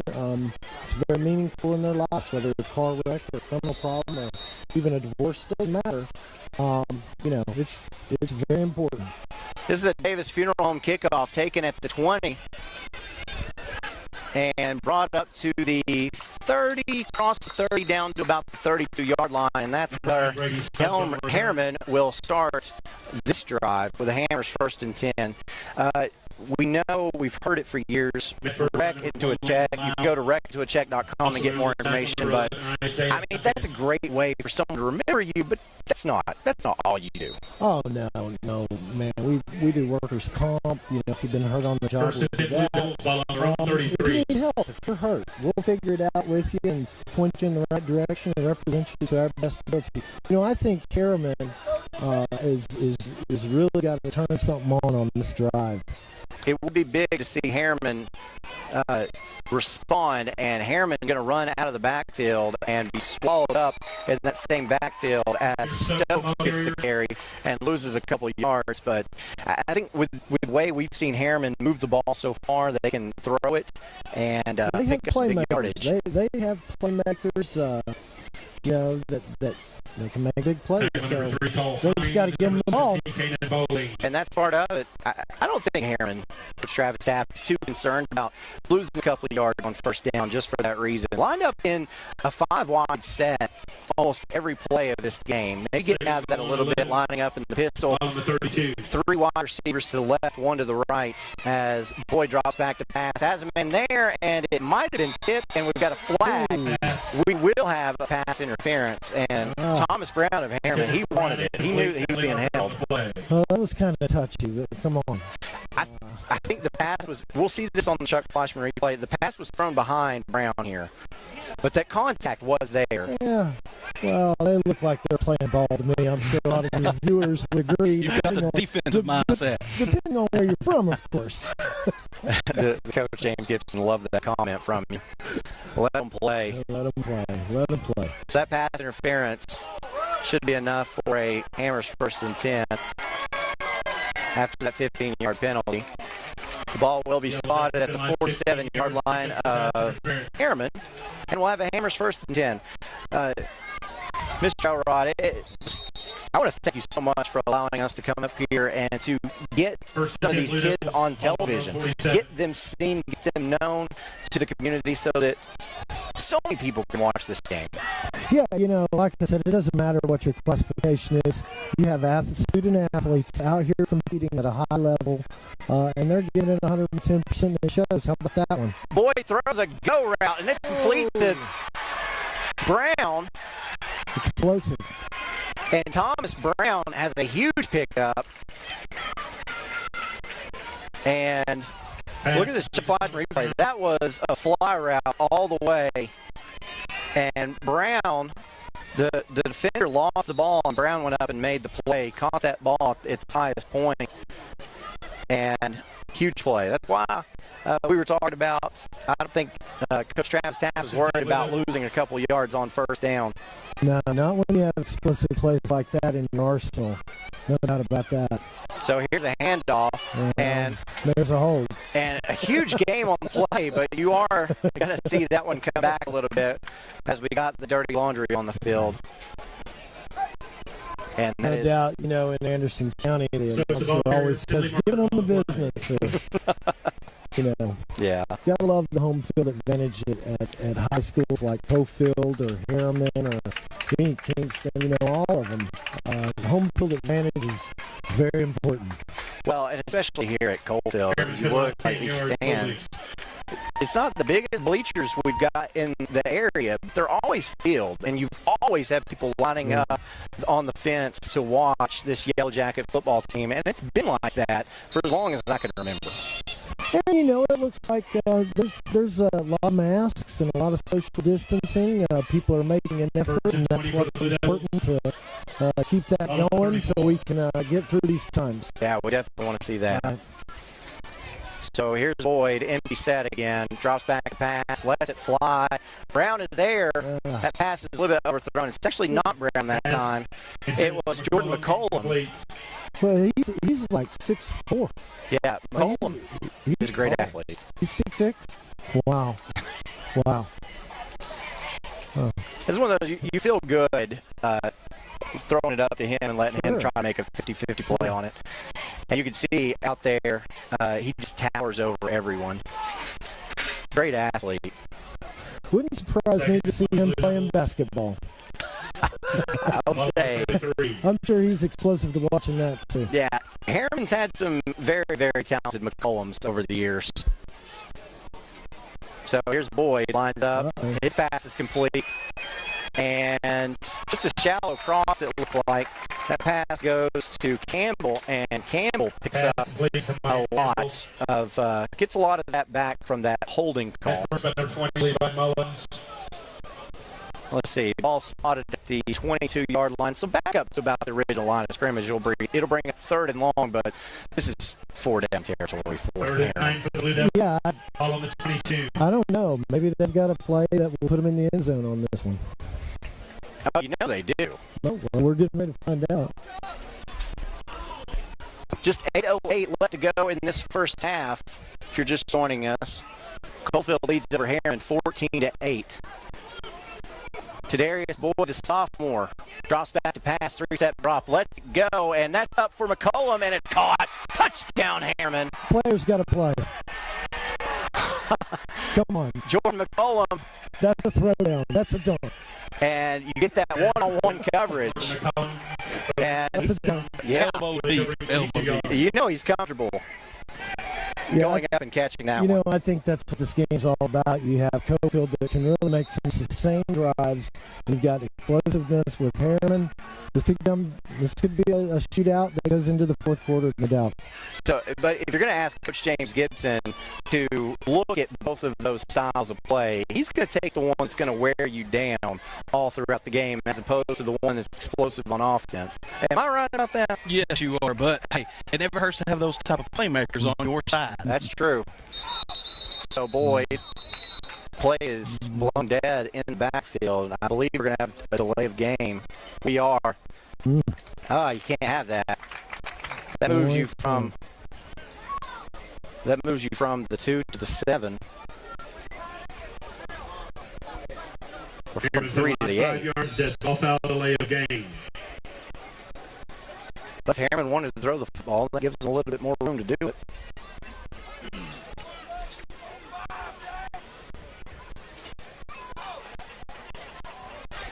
And that throw over the middle is incomplete. And we have a tie game with 7:52 left to go in the first half. It's Coalfield 14, Harriman 14.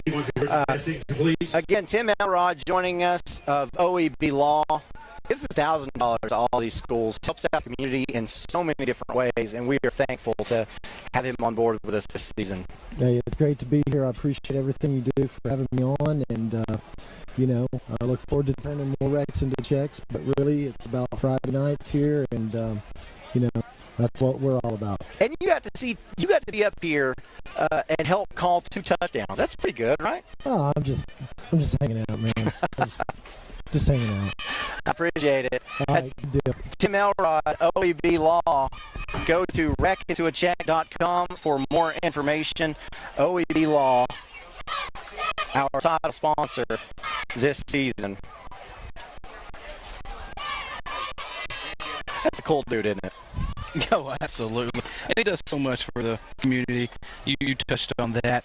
There's a lot of people sitting at home right now that would like to be here, but due to COVID-19, they're watching from home, and he brings that to you. So please, reach out. And we're thankful to all of our sponsors, including Randy Ellis, the commission chairperson for Rowan County. He says go Blue Devils. He's a graduate of Harriman High, supports Blue Devils, proud to serve the 2nd District of Rowan County, wants to make Rowan County a better place for all of us. As this Davis Funeral Home kickoff is bouncing at the 30, picked up at the 27, and quickly getting upfield for Coalfield. That's Nitschke. And there's the flag on the play, but if you're going to kick it short, you're not going to want to kick it short to Dawson Nitschke. No, definitely not. He can take it back in a hurry. So, but Harriman's trying to pooch kick just to keep them from getting good field position. It's not working. No, well, so that didn't work. Coalfield's had better field position all night long. Let's see what his flag is. Did you see what occurred on the play? No, but if I was guessing, I'm saying holding or blocking back. If you're a betting man. No. Crackback. Okay. And that's on Coalfield. That's a crackback block, and that's a big one. I don't know if we'll be able to see it on our Chuck Fleischman replay. 15 yards. Be looking around the 40-yard line.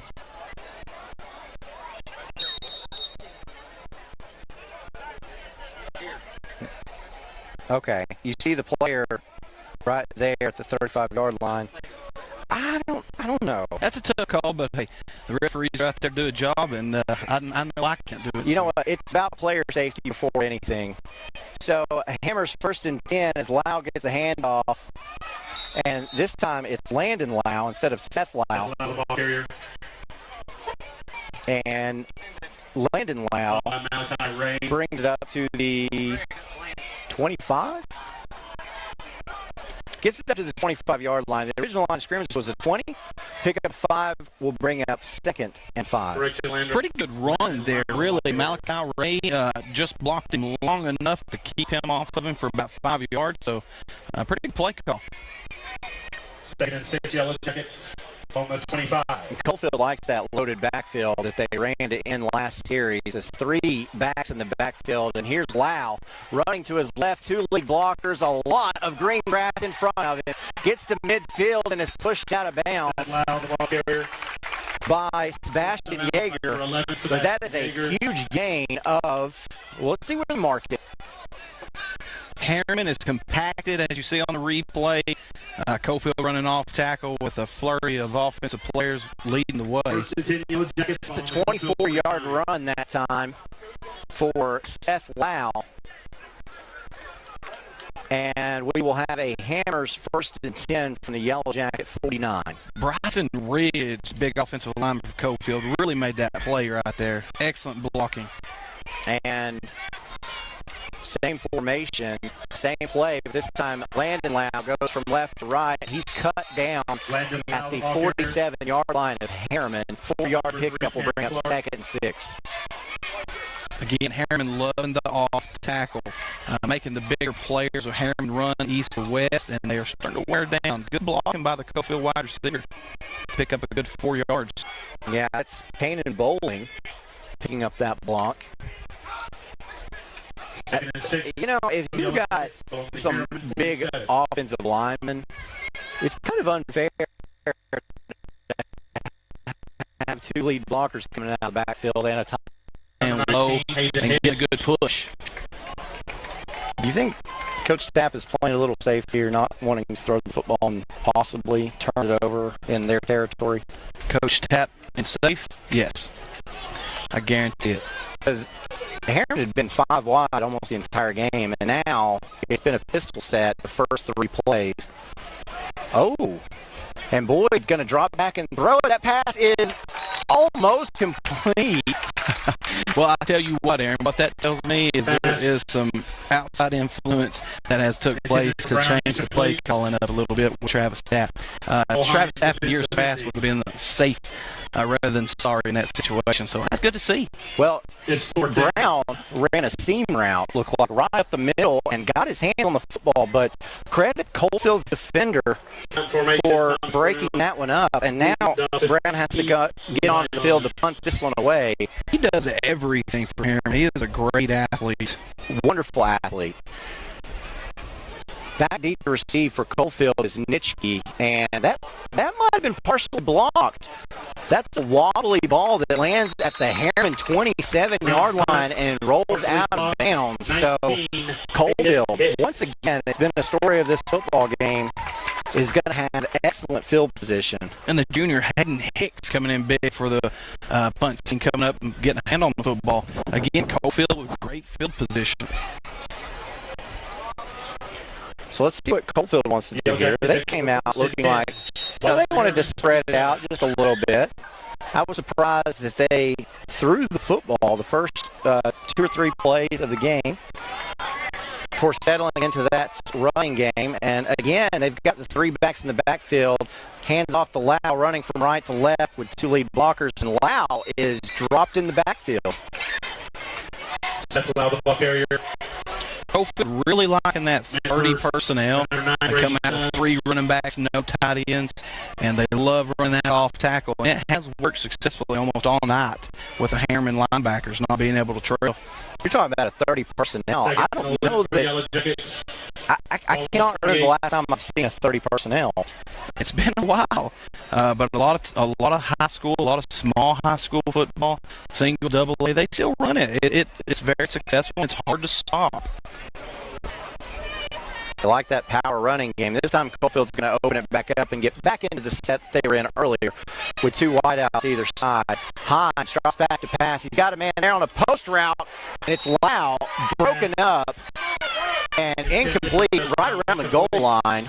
Kamine Campbell defending. And so Seth Lau got his paws on it but couldn't bring it down. He had forever to make that throw. So if you're the defensive coordinator for Harriman, you've got to get some more pressure on him or he will start completing those passes. But what a great job by Thomas Brown and Cameron Campbell really closing the distance there to break up that pass. And you said Brown does a little bit of everything. We've seen him make great plays on all sides of the foot. Took that timeout so early. You got 50 seconds left. You don't have a timeout. You're going to run the football. You feel like you can get 3 more runs in 50 seconds. Yeah, they were a little discombobulated there, and you don't want to waste your opportunity down here on the 1-2 yard line to punch this in. So I understand. Take time out, talk about it. Let's not make a mistake here. Let's punch this in. That's a good timeout. Harriman elected to kick to start this game. Well, defer to the second half. There's a difference between those two. Did you know that? Absolutely. We found that out. Well, you probably didn't, but I found that out last year as it almost resulted in a disaster for an NFL team. They said that they wanted to kick to start the game after they won the toss. You don't want to say to kick. You want to say defer to the second half. Because if you say you want to kick, then the other team gets the choice to start the second half, and so they can make you kick again. So you have to defer your choice to the second half. There's a reason that you always put your smartest players out there for the pregame to make those decisions. So, Anyway, a little off topic there, but no, Harriman deferred to the second half, so the Blue Devils will receive to start the second half. Coalfield coming back out in the 30 personnel. Not surprising. Had a lot of success out of that. And handoff goes to Lau. Lau's got a lot of running room. Reaches for the end zone. Does he get in? He does. Touchdown, Coalfield. Seth Lau scores. 44.7 ticks left to go in this half, and Seth Lau's got 6 more points on the board. And this drive goes all the way, this touchdown for Coalfield goes all the way back to that decision for Travis Tapp when he threw the ball 3rd and long. You probably could have ran some more time off the clock, which would have prevented Coalfield of getting in here for this late second quarter touchdown. It could have. That's a great point. Hindsight's always 20/20. And now Coalfield, like it has after the first 2 scores, is going for 2. Hines takes a snap, but the play is blown dead. Dead ball, delay of game on Coalfield. That's the 5-yard penalty. And that's the second delay of game we've seen on a 2-point conversion try. The first one was Harriman down here right after their last touchdown. Coalfield penalized 5 yards, dead ball foul, delay of game.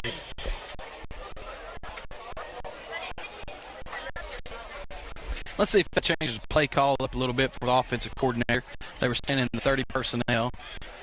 I almost guarantee it.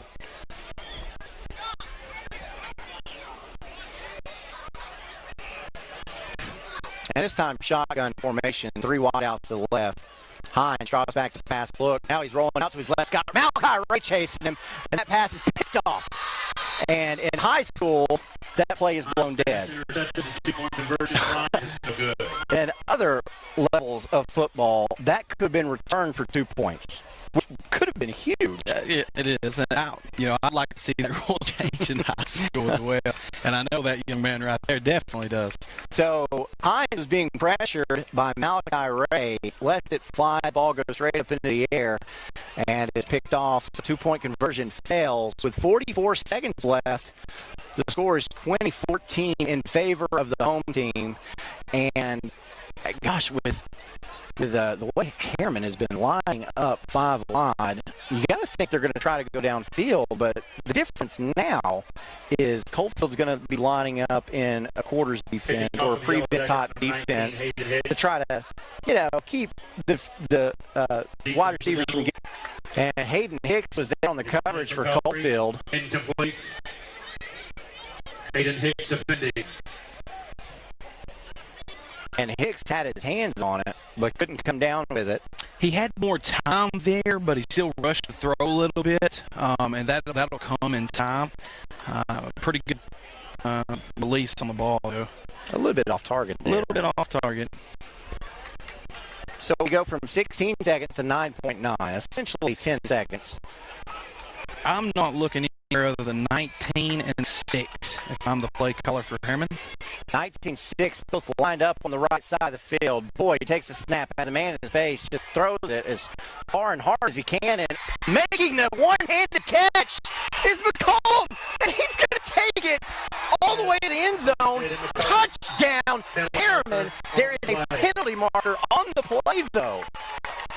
What an outstanding play that will be remembered for a long time in that young man's memory. What a play. Unfortunately, it looks like holding against Harriman. Oh, man, and Boyd has to be so upset about that because he didn't have a lot of time anyway. He had somebody in his face. That hold could not have made much of a difference. Look at our Chuck Flatten replay, though. Jordan McCollum going up, getting one hand on that ball and bringing it down to himself to catch it and get in the end zone. Penalized 10 yards from the spot. Holding. Very unfortunate. And now we will have one untimed down as that took all the time off the clock. 50-50 balls, you like your chances. If you got a long, tall wide receiver like that can really jump. I like the aggressive play calling again from Harriman. This is a different team, and I like what I'm seeing so far. Utilizing their athletes the way that Harriman should have been doing. Coalfield coming out, only rushing 3, dropping everybody else, prevent defense. and still getting pressure. Boyd still had defenders in his face of the first quarter and tries to find Pelfrey. That pass ball is incomplete, and this first half comes to a close. Coalfield with the 2014 lead. Harriman will get the kickoff to start the second half. So what do you take away from that first half? The Harriman is here to play. They're doing a lot of different things than what they normally do. So they're pulling out all the strings. They're going to get some wins this season, and I like what I'm seeing. They're going after their big athletes, and that's what you want to see out of an offensive play caller. We want to thank all of our sponsors for tonight's game, the OAB Law Game of the Week. You've got Hammers, Davis Funeral Home, of course, and Congressman Chuck Fleischman, but also Harriman Utility Board, Oak Ridge Utility District, Evans Mortuary, SL Bowman & Sons, Griffin Insurance, and Rockwood Natural Gas. We're thankful for all of our sponsors allowing us to get some of these kids on TV and get the big audience to be able to see them, as we are streaming on Facebook, on YouTube, and of course, Channel 12, BBB TV. So Coalfield again with the 2014 lead as we go into the half, and Harriman will get the ball to start the second half. It's been a pretty good football game so far. Yeah, and as Coach Tapp was walking off the field, he was sure letting those referees know his opinion on that holding call.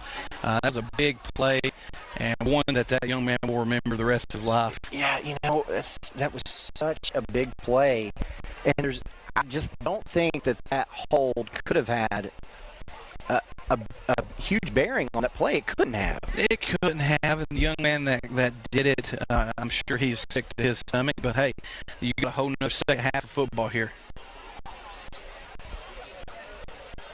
Golly, I hate seeing big plays like that called back. And introducing the 2020 The rules is rules. That's it. Captain Taylor Riley. What a beautiful night here as the fog kind of settles in. It is. I'm so thankful to be here on your OAB Law Game of the Week. We'll do some halftime stuff for you when we get back to Rochelle Field. Senior Ellie Cooper. Junior Farrah Meredith is back. OAB Law is excited for a season full of big hits, perfect plays, and those nail-biting near misses. If you've been injured, OAB Law will come to your defense and tackle any obstacle blocking you from scoring a full and fair settlement. Call OAB Law 865-546-1111 and turn your wreck into a check. The Harriman Utility Board is committed to providing safe and reliable natural gas service to our customers in Harriman and Roane County through the use of safe operational procedures with trained and knowledgeable personnel. An odorant is added to natural gas and maintained to a certain level so that in the event of a gas leak, it can be easily detected. If you smell or suspect a natural gas leak, please call the Harriman Utility Board at 882-3242. We can be reached 24 hours a day, 7 days a week. Here is Helen Hammer. Thank you, Mr. Walker. A lot of years have passed since that TV ad. Hammer stores are still offering up-to-the-minute fashions for men and women, famous label outdoor wear and boots, area rugs, and exciting purchases. All at Hammer's famous low price. Race on down!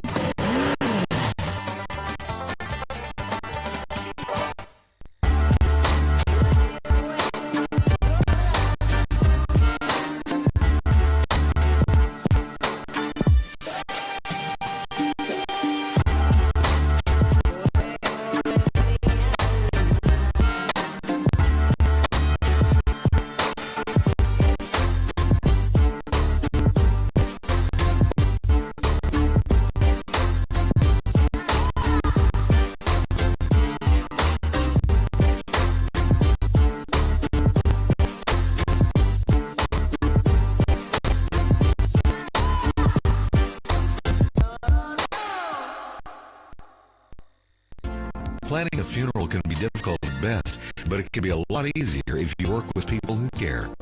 That's Davis Funeral Home in Harriman and Wartburg. Davis Funeral Home gives attention to every detail, ensuring your loved ones will be remembered with honor and integrity.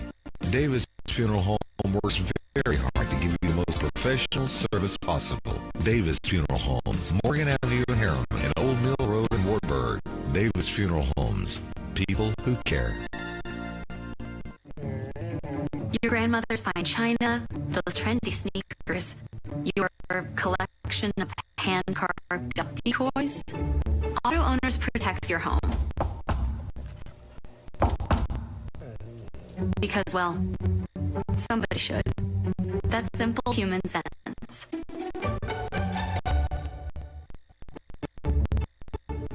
Ask Griffin Insurance Agency in Kingston if auto owners make sense for you. Oh, now you do your job. Evans Mortuary has been serving the needs of families in and around Rome County since 1976. As established members of our hometown community, we understand the security of dealing with people you know you can trust. We build our reputation on this trust. The Evans family appreciates the confidence the community has expressed in us over the years and will constantly strive to earn that favor. Evans Mortuary, 805 North Gateway. I gotta go shower. It's laundry night. Dishwasher needs to run. And the hot water wars. A Renai tankless water heater gives you an endless supply of hot water for everything you need to do. Feel the comforts of home with natural gas. Natural gas tankless water heaters cost almost 3 times less to operate annually than the electric models. Make the switch today. Renai, hot water for all.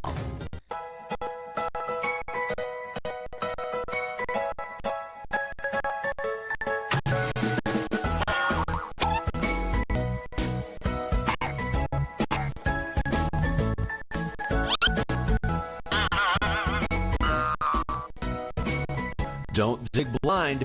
Buried utilities are everywhere. Always contact 811 before you dig to have your utilities marked.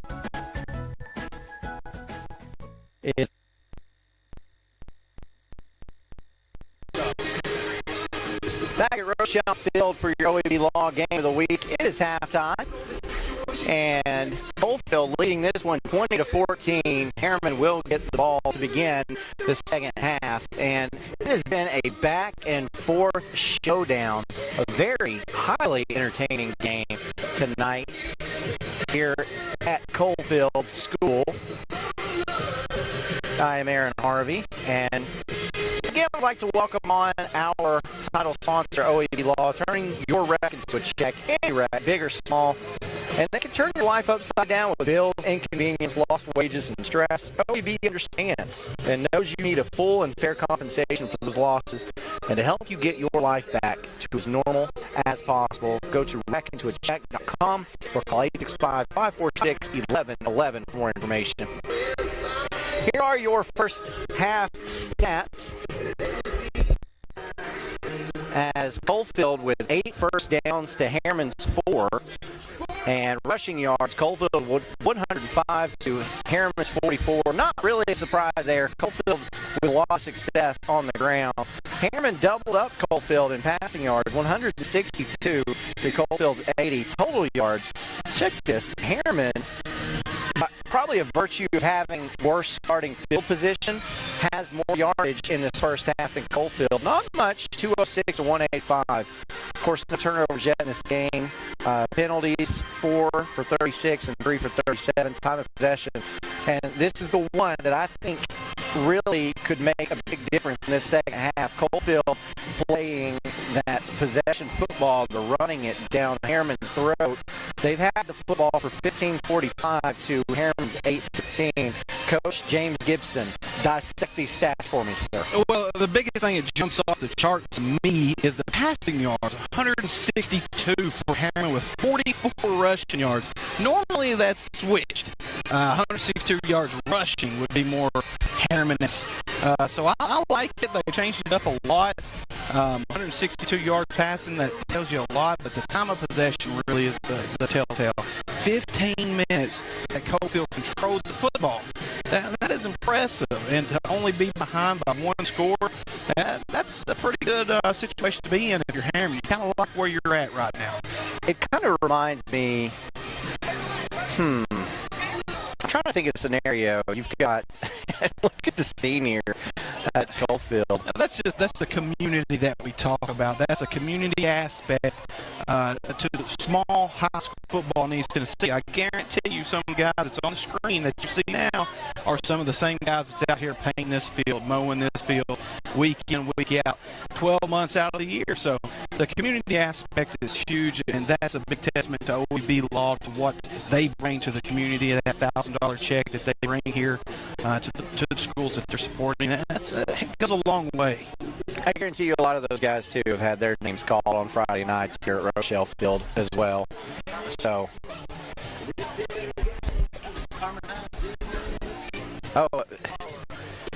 Brad Jones is calling out Carmen Hans. Let's see if we can see her on the screen. There she is, blonde-haired Carmen Hans. And, you know, I don't know if you recognize Carmen Hans, but longtime girls basketball coach here at Coalfield took the Lady Yellow Jackets to multiple state tournament appearances. And a longtime teacher here at Coalfield as well. A wonderful basketball player herself, as I understand. And that's one of those things you're talking about. These people who have been in this area for as long as they have, they get here, they go to school here, and then they contribute to it once they're out of here. And so you see some more familiar faces. Jimbo Godwin at Coalfield, great. His son Cameron Godwin was on that tournament team that made it to the finals. Big Brandon Foster, one of the middle school softball coaches here at Coalfield.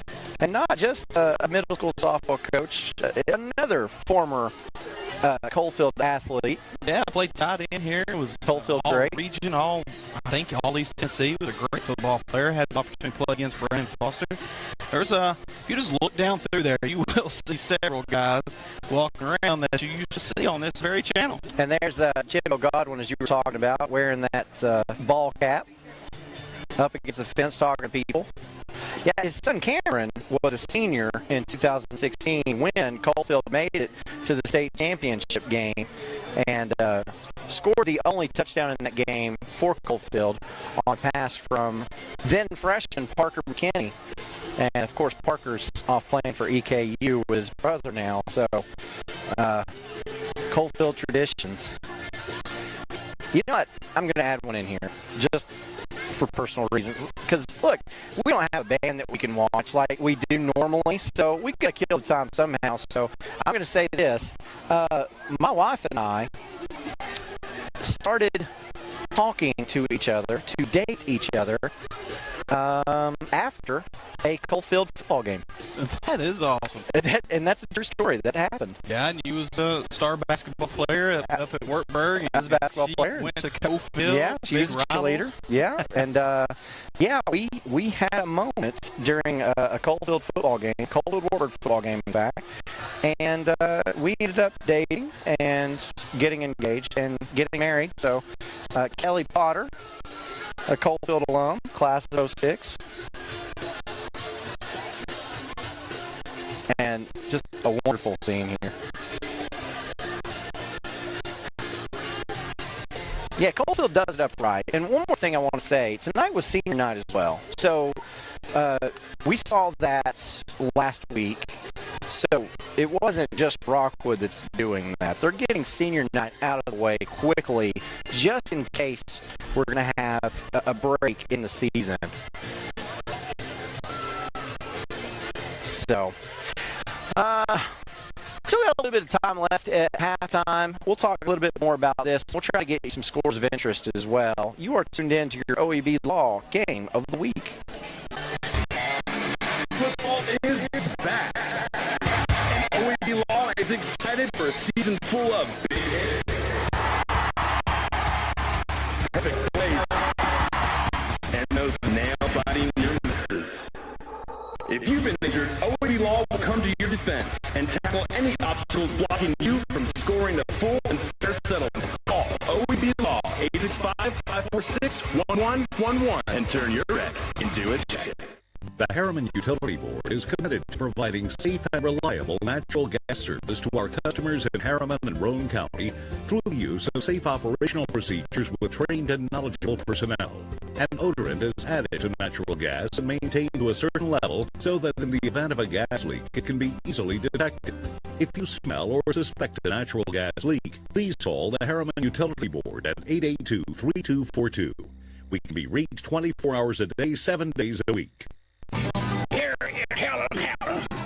Thank you, Mr. Walker. A lot of years have passed since that TV ad.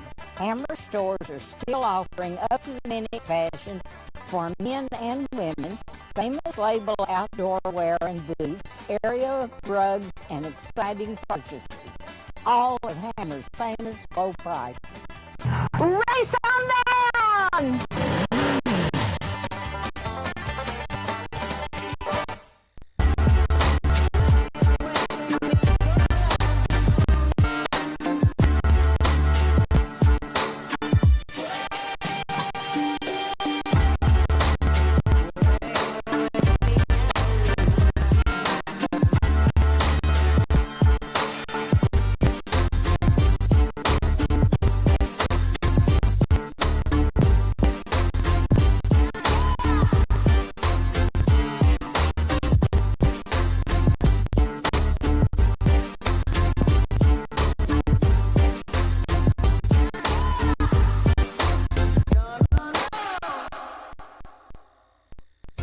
Planning a funeral can be difficult at best, but it can be a lot easier if you work with people who care. That's Davis Funeral Home in Harriman and Wartburg. Davis Funeral Home gives attention to every detail, ensuring your loved ones will be remembered with honor and integrity. Davis Funeral Home works very hard to give you the most professional service possible. Davis Funeral Homes, Morgan Avenue in Harriman and Old Mill Road in Wartburg. Davis Funeral Homes, people who care. Your grandmother's fine china, those trendy sneakers, your collection of hand-carved duck decoys. Auto Owners protects your home. Because, well, somebody should. That's simple human sense. Ask Griffin Insurance Agency in Kingston if auto owners make sense for you. Oh, now you do your job. Evans Mortuary has been serving the needs of families in and around Roane County since 1976. As established members of our hometown community, we understand the security of dealing with people you know you can trust. We've built our reputation on this trust. The Evans family appreciates the confidence the community has expressed in us over the years and will constantly strive to earn that favor. Evans Mortuary, 805 North Gateway. I gotta go shower. Laundry night. Dishwasher needs to run. And the hot water wars. A Renai tankless water heater gives you an endless supply of hot water for everything you need to do. Feel the comforts at home with natural gas. Natural gas tankless water heaters cost almost 3 times less to operate annually than the electric models. Make the switch today.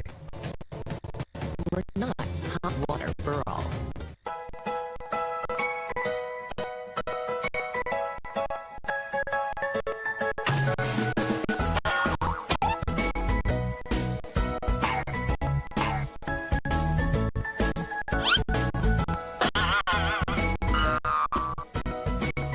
Don't dig blind. Buried utilities are everywhere. Always contact 811 before you dig to have your utilities marked. Is Caden Dupree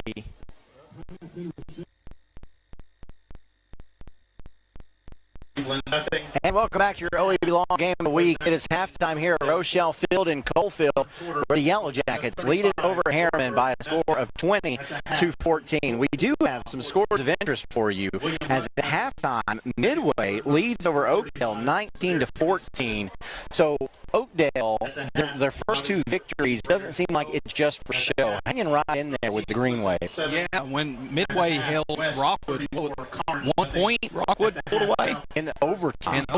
On a 2-point conversion. And Rockwood just absolutely destroyed Oliver Springs. So that tells you that Oakdale is a little more real than what people want to believe. And that is awesome. We're talking about a squad that routinely fields about 12 to 18 players. And J.R. Voice has done a great job up there for the last, I don't know, I think like 10 years. He's won a lot of ball games up there with Oakdale Eagles. I cannot say enough about Coach Boyles. That guy knows his football in and out. He cares about that program and the community, and doing some really, really nice things with the Oakdale Eagle football program. At the half, also, it's Oneida leading over Wartburg 35-0. So Coach Kevin Human's team looking to bounce back. Not going too well in Indian country. Some other scores of interest. Anderson County at the half is up on Hickson 36-0. Bradley Central up on Heritage 28-7 at the half. Sweetwater up on McMinn Central 13-0 at the half. Now, that's surprising to me. That tells me Sweetwater is a lot better than people initially thought, and that's why Rockwood might have not looked as good versus Sweetwater. They're a little bit better than what I had originally thought.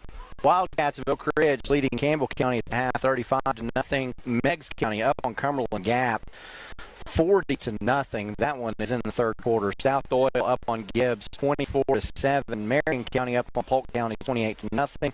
Here's a surprising score. Halls, the Red Devils at halftime leading the Dragons of Clinton 13-7. That's a one-score ball game at the half. And you're looking at Clinton with a brand new coach able to hang in there with Halls. That's pretty good. Well, Clinton has turned a corner. I think they have just finally decided to really invest in their football program and try to restore some of that tradition. It's been a rough few years over at Clinton, and they've actually been trying to break ground on an indoor facility at Clinton, which is astonishing. So they're trying to bounce back, and it looks like they're hanging in there tight. In a North Knoxville battle, Powell leads over Fulton 15-0. That score is the latest we have coming in the first quarter, so still early in that one. Central leading over Sevier County 21-7. Dobbins Bennett leading over Bearden right now 26-0. Science Hill up at the half over Hardin Valley 27-14. Loudon up on Brainerd 14-12 at the half. Loudon, that's a solid football program. Yeah, Loudon is one of the traditional, powerhouses in East Tennessee. They've won several state championships over there and had several D1 athletes come out of Loudon County High School, and several went on to play in the league. So Jeff Harger's done a great job. When he came back, he left West or Central 1 and came back to Loudon and picked up right where he left off. Now here's a score I'm excited to announce, and then we'll talk about this second half coming up in our game tonight. But it's Kingston leading over Austin East at the half 21-14. Yeah, that's major. That tells me that Kingston's done a lot of work in the last few weeks to prepare for this Austin East bunch, because Austin East is packing a lot of talent year in, year out, especially now the new coach that Austin East has done a really good job of teaching fundamental football at Austin East. So I'm really impressed with Kingston holding that lead right now. All right, getting ready to start this second half in your OEB Law Game of the Week. OEB is a terrific team of lawyers, paralegals, legal assistants, and support staff that knows the effect a car wreck or injury can have on a person.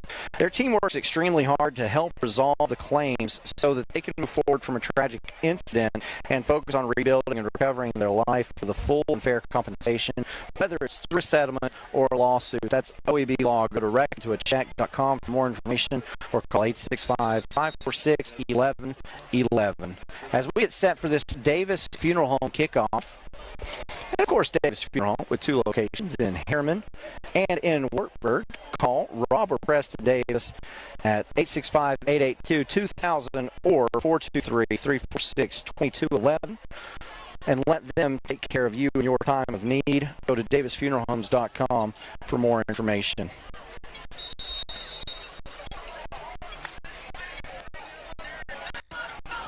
So Hayden Hicks kicks it off. It's taken by Thomas Brown inside the 10. Brown finds the hole straight up the middle. Huge running room. Gets across the 35, down to close to the 38. And we've got some extracurricular activities between a couple players. And so it'll be tough to say what's going to happen here. But if Harriman doesn't move backwards, they've got pretty good starting field position. Yeah, and that's something that they're not used to from the first half, so that's a big benefit for the Harriman play caller. Let's see what the referee's seen here. I didn't see anything extravagant. I did see two players going at each other. I didn't see who initiated it or who did something when an official saw it. So, and a lot of times it's that second guy that gets seen. I don't want to say that's the case here. I just want to make a general observation. Looks like they're going to call something. Personal foul. Face mask. Big play. On Coalfield. Okay, so that's a 15-yard penalty. So instead of starting at the 38-yard line, Harriman will start at the 47 of Coalfield. So already across midfield to start with a Hammers 1st and 10 for Travis Tapp's team.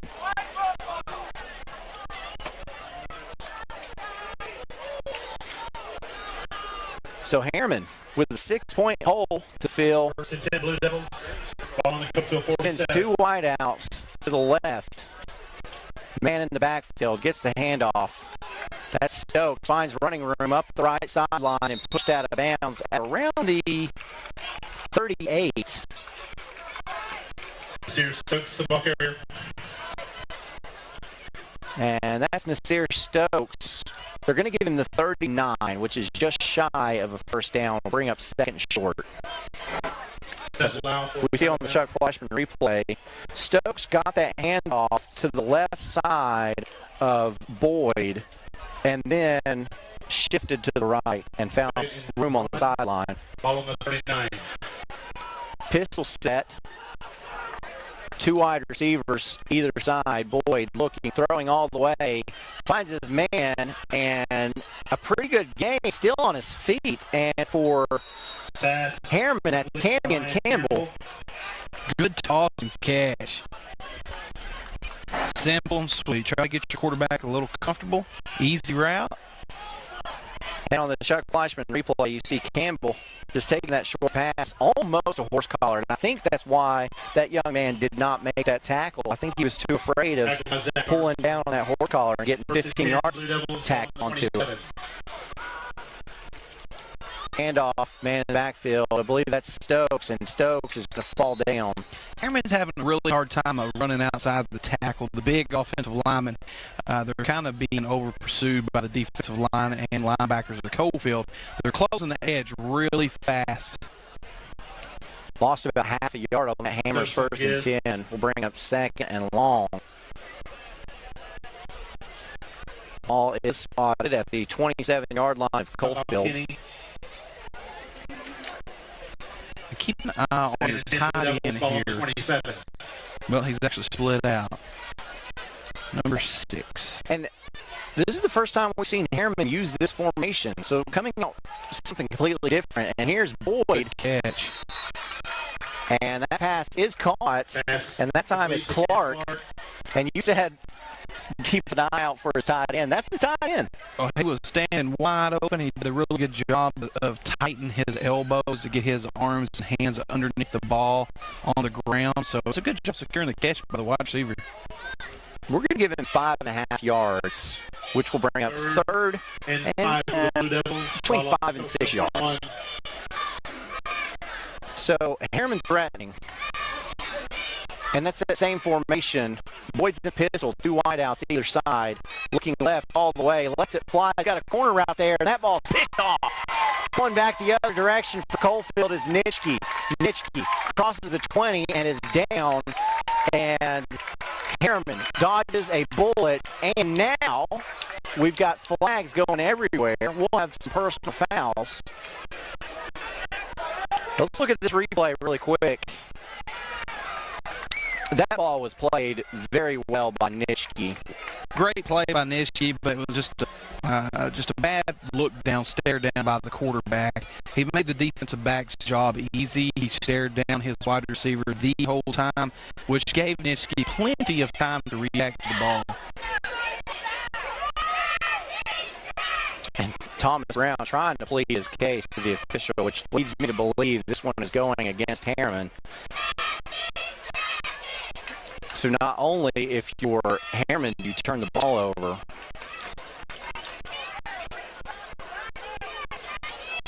No. That is a crackback block on Coalfield.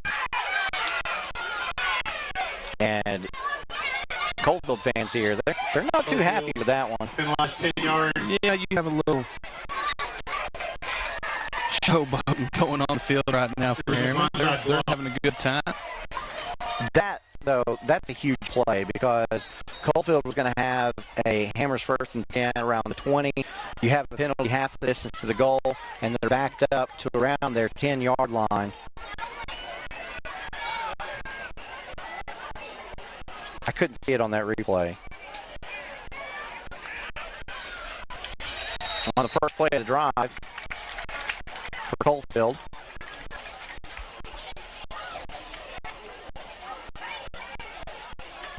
Looked like Hines on a keeper.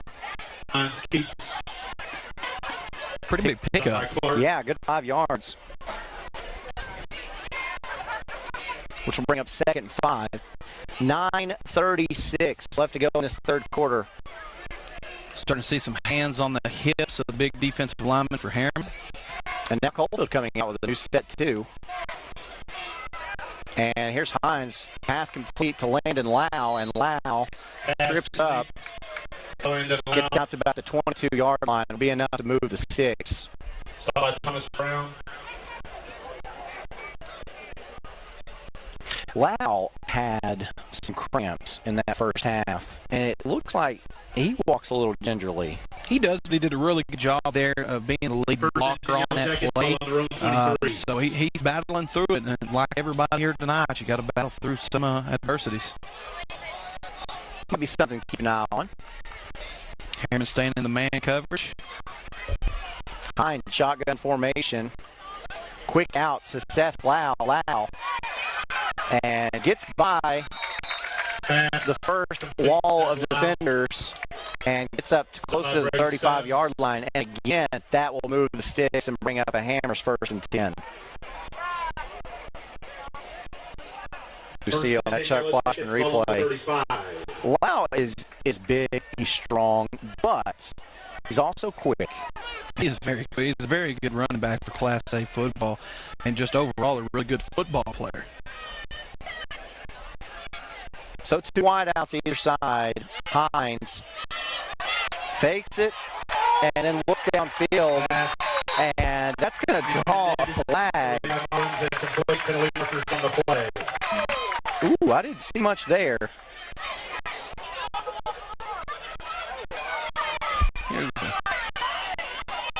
Let's look at this Chuck Flashman replay. Yeah. Regardless, that's a pass interference on Harriman, and that's a 15-yard penalty, which will spot the ball at the 50. As a defensive coach, that aches my heart a little bit because that's really good coverage by the cornerback, and he'll see that on the game film.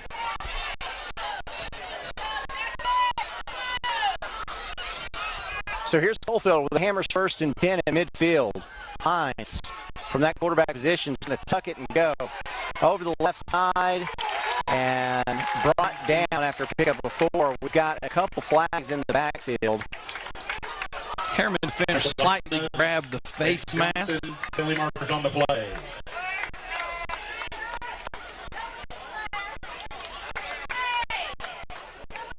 So Stubbs gets credit for the tackle, and then penalty assessed at the end of that run of 5 yards will be enough to make this a 2nd and 1.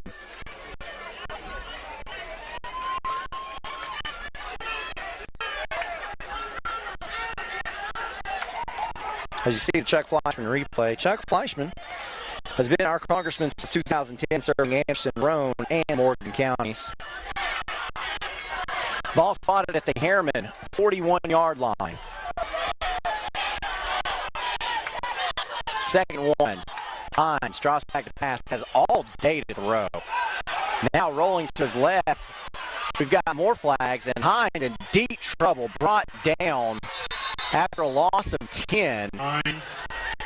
If this flag is for holding, if it's against Coalfield, you know Harriman is going to decline that, and you go from a 2nd and 1 to a 3rd and 11.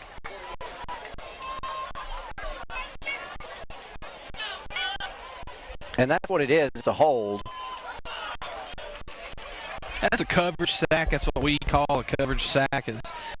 They went man coverage, and they were all over the wide receivers. And he had plenty of time, but, hey, whenever your wide receivers are all covered, you can't do nothing. You just got to try to make time and give time for Harriman to get after him. And that's Hines has got to recognize that as well. He's got to get outside that tackle block. He's a young quarterback. He does. He's trying to make a play. So 3rd and 13 off of the 2nd and 1. Trips to the bottom side. Hines takes a snap, looking left, looking, has a man there. It's Landon Lau, overthrows his target, but Pelfrey was there defending for Harriman anyway, and brings up 4th and 13. So at the moment, it looks like Harriman has stopped this Coalfield drive. So far tonight, Coalfield has had all good snaps and pretty good punts so far as well. So let's see if Harriman tries to get some pressure here, or if they just feel comfortable possessing the football wherever number 6 catches. And that's Thomas Brown back deep to receive this punt. Landon Lau, high snap, almost goes over his head, able to barely get rid of this one. And that ball will roll dead at the 26-yard line. Now, why that's dangerous is if that ball hits a Harriman player trying to go back and block for Brown, that's a live ball. At the Harriman 27, the Blue Devils will take and that almost happened. So Harriman takes over at the 27-yard line with a Hammers 1st and 10. So let's watch this replay. That snap was long. And Cam Clark was there, able to get out of the way. But also, if that hits Coalfield player, then the ball's blown dead right where it hits the Coalfield defender and gives extra yard. Here's Brown on a jet sweep, and Brown, nothing there. Yeah, Harriman's had a hard time running that off tackle all night long. They have not went away from it. They are sticking with it, hoping that it pays off soon. But the Harriman offensive line has got to do a better job of sealing the edge. And if you're Coalfield, as Brown able to pick up one on the play, I mean, if you're Coalfield, Coach Keith Henry, the thing he's always going to pride himself on is his big linemen. They are grain-fed linemen. Yeah, they've always lived in power, hard-nosed football down here in Coalfield. They continue that. So pistol set for Brown. So, good learning opportunity there. Brown is very animated. He's a very talented football player. That he is. And Coalfield's showing him respect if you see in the coverage. Tadarius Boyd, 2 wideouts either side in pistol set. Looking to throw, steps to the pocket, lets it fly. He's got a man there, and that pass is overthrown barely. Incomplete. Going for his big man, Jordan McCollum there, and McCollum, watch this Chuck Fleischman replay. Beautiful throw, by the way. Oh, man. Great job by the wide receiver. If the quarterback can look off that safety just a little bit, he would have had that wide receiver streaking wide open. So. And we've seen that all right. He looks where he's throwing the football. He does. You know, playing safety against this quarterback right now is a pretty easy job. So, you know, he'll learn as he gets to watch himself on film. So here's Brown set to punt. Good kick. Beautiful punt. Hits at the 41 and rolls dead at the 34. And that's where Coalfield will have a Hammers first and 10. Down to 6:25 left to go in this third quarter. We're still at the same score we were at the half. Coalfield leading 20-14. So what do you think Coalfield does in this drive? I think they're going to go. You'll probably see some more 30 personnel, 3 running backs, try to control the line of scrimmage and the time of possession, run the football, eat up the clock, and play Coalfield football. Both teams made some changes in half. To the first couple of possessions, they're just trying to fill each other out and fill out the changes. Usually you have scripted out the first, several possessions of the game, and usually coming out of halftime as well from your adjustments that you just made. A whistle is blown. Coalfield's going to have to take a timeout. 6:25, Yellow Jackets lead at 20-14 here at Rochelle Field on your OEB Law Game of the Week. And the Middle School Jackets are on the road playing next Thursday night at Odell. Kickoff on Coalfield Field is set for 17. OEB Law is excited for a season full of big hits, perfect plays, and those nail-biting near misses. If you've been injured, OEB Law will come to your defense and tackle any obstacle blocking you from scoring full and fair settlement. Call OEB Law 865-546-1111 and turn your wreck into a jacket. The Harriman Utility Board is committed to providing safe and reliable natural gas service to our customers in Harriman and Roane County through the use of safe operational procedures with trained and knowledgeable personnel. An odorant is added to natural gas and maintained to a certain level so that in the event of a gas leak, it can be easily detected. If you smell or suspect a natural gas leak, please call the Harriman Utility Board at 882-3242. We can be reached 24 hours a day, 7 days a week. And welcome back into your OEB Law Game of the Week, where Coalfield takes over with a Hammers first and 10. OEB Law, their clients are essential to them, so while other businesses were shutting down because of COVID-19, OEB Law took the necessary precautions in order to safely remain open and available for their clients and community. They social distanced themselves while in and around the office and provided masks handmade by Tim Elrod's mother. That's OEB Law, reckontocheck.com to see what they can do for you. Hines takes the snap, hands off to Seth Lau. Seth Lau on the give. And picks up about 1 before he's brought down by the Harriman defense. Malachi Ray. I wouldn't want to run it, Ray. No, I wouldn't either. I'd like to know how many tackles he has tonight, because he's been all over the field. Talented defensive end, Malachi Ray. 2nd and 8, Yellow Jackets. Ball on the 36. So Hines, in that shotgun formation, sends a man in motion. It's Landon Lau. Handoff. Nope. Fakes the handoff. Hines going to keep it. Going around the left side. Picks up big yardage. Cole Hines on the keeper. Malachi Ray in on tackle again for Harriman. That moves the sticks. Hammers first and 10. Ball spotted at the Coalfield 45. Really good job here by the Coalfield quarterback. Identify what's going on. Make a decision and run. First and 10, Yellow Jackets. And when you've got a horse back there like Seth Lau, you know the defense is going to respect that. Yeah, really. He's a very talented running back. He's a bigger body running back for Class Single A. So he's definitely somebody that needs to have the ball in his hand. Score of interest in the third quarter. Odell taking the lead over Midway, 20-19. As this play is blown dead. Looks to be a delay of game. Where did we have movement?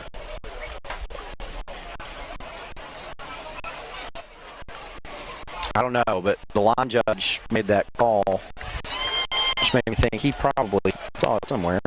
Coalfield penalized 5 yards, dead ball foul, false start. False start.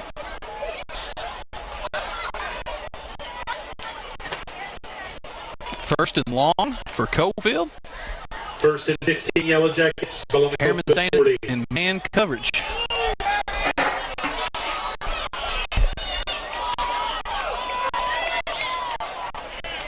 Hines takes the snap, looking left all the way, pass is overthrown, and you're going to have a pass interference call. The pass was not, I don't think that pass was catchable, and Pelfrey came up. You'll see it here on Chuck Fleischman replay. Yeah, it's unnecessary. It's unfortunate for him. If he would have been making a play on the ball, he would have had a penalty there. You just got to be heads up and keep your eye on the ball for defensive back. Make a play, an effort to the ball. And that pass was not going to be caught. No. It wasn't. It was too high, and Pelfrey made a bad decision right there. That's a 15-yard penalty. It was first and 15. Now we have a Hammers first and 10. Yeah. That's a big one. That's a big one. That keeps that drive going. It gives you good field position. Coalfield wants to run, so if you can get them behind in the 6, you got to like your position. But giving up 15 yards like that's tough for Harriman.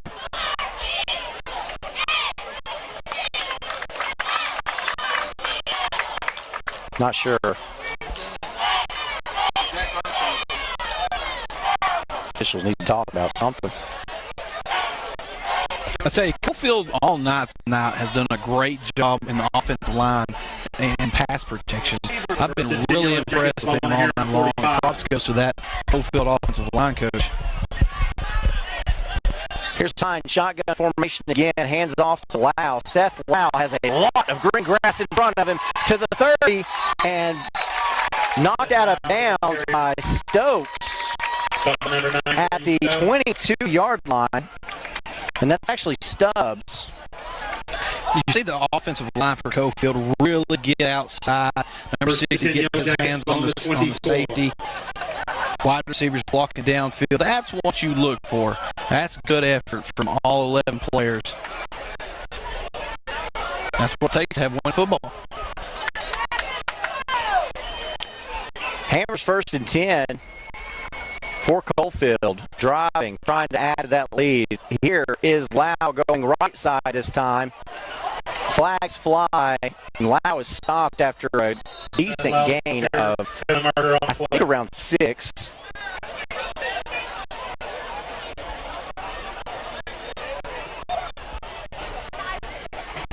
We'll check the penalty. It is a hold on Coalfield. That'll cost the Yellow Jackets 10 yards. From the spot of the foul. I was looking for it on that replay there. Ball spotted at the 33. What's the line to game? Looks like the 14 maybe. First and 19 Yellow Jackets. Ball on the 33. Staying in the man coverage. I trust Greg Addington, the PA announcer here at Coalfield. He says it's first and 19. Here's Hines. Passes to Lau out of the backfield, and Lau is dropped. Pass complete to Seth Lau. Great play by Brady Stubbs. Really good job of him coming down on the play and breaking down and making a secure tackle. It's a pretty good job. Break down. Good tackle. Keep your head Second up. and 18 Yellow Jackets. Ball on the 32. And there were a couple of defenders there ready for that one. So second and long for the Yellow Jackets. 3 wideouts to the right side. What do you want to bet one of them goes in motion? Nope. Here's Hines. Looks downfield. Got a man there. That pass is almost caught. We're going to have a flag. Intended for Landon Lau and complete. Penalty marker on the play. And I believe that's going to be pass interference. It's in the area of it. We'll see if we can identify that on the replay here in a minute. We'll get the call from the official. It is a pass interference on Coalfield. Wow. Okay. So let's look at this replay. This Chuck Fleischman replay. Okay. So Landon Lau's the intended target. He had his hand on the back of the defender. I don't know. I don't know. That's a tough one. That's a tough one. So, it is, it's second in the softball field for Coalfield. Hines just going to hand off. No, a halfback pass. Lau has the man wide open. It's Mitchie. That pass is almost caught. It is caught at the 10-yard line. Woo! Boy, I thought that hit the ground. What a play for Coalfield. What a throw by Lau, and what a catch by Nitsky. All guys we mentioned in our pre-game lineup. Just very talented guys. It's a great play call, as you see here on the replay. Lau sold it just enough to get that defensive back to bite. Stand wide open. Just throw it to me, baby. All right, let's watch this very carefully. Ooh. Oh, Lau, no. That's all right. Let's see. That's tough. That's even tough to see on the replay. It does look like that ball hits the ground, though. So now we get the 30 personnel as Lau takes the handoff. Not a lot of running room on this Hammers first and goal. Gosh, that was about a 30-yard pickup on that halfback pass. That's a dandy play. That's a gutsy call there, really. And it caught Harriman totally off guard, as it did me. Well, it's interesting. Coalfield will throw a halfback pass. And Harriman is up front. They are tired. Their hands are on their hips. They're standing up. So let's see what Coalfield does here. If I'm Coalfield, I'm running the football. Hines rolls out, tries to find a corner route in the corner of the end zone, and that pass falls incomplete. Intended for Levi Mullins. Intended for Levi Mullins, incomplete. Let's watch this check flash and replay. You'll see the defensive line for Harriman stand straight up.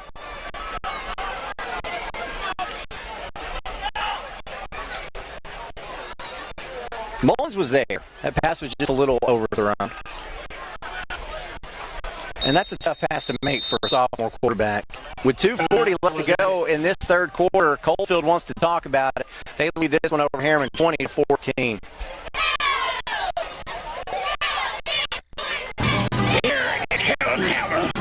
Thank you, Mr. Walker. A lot of years have passed since that TV ad. Hammer stores are still offering up-to-the-minute fashions for men and women, famous label outdoor wear and boots, area rugs, and exciting purchases. All at Hammer's famous low prices. Race on down!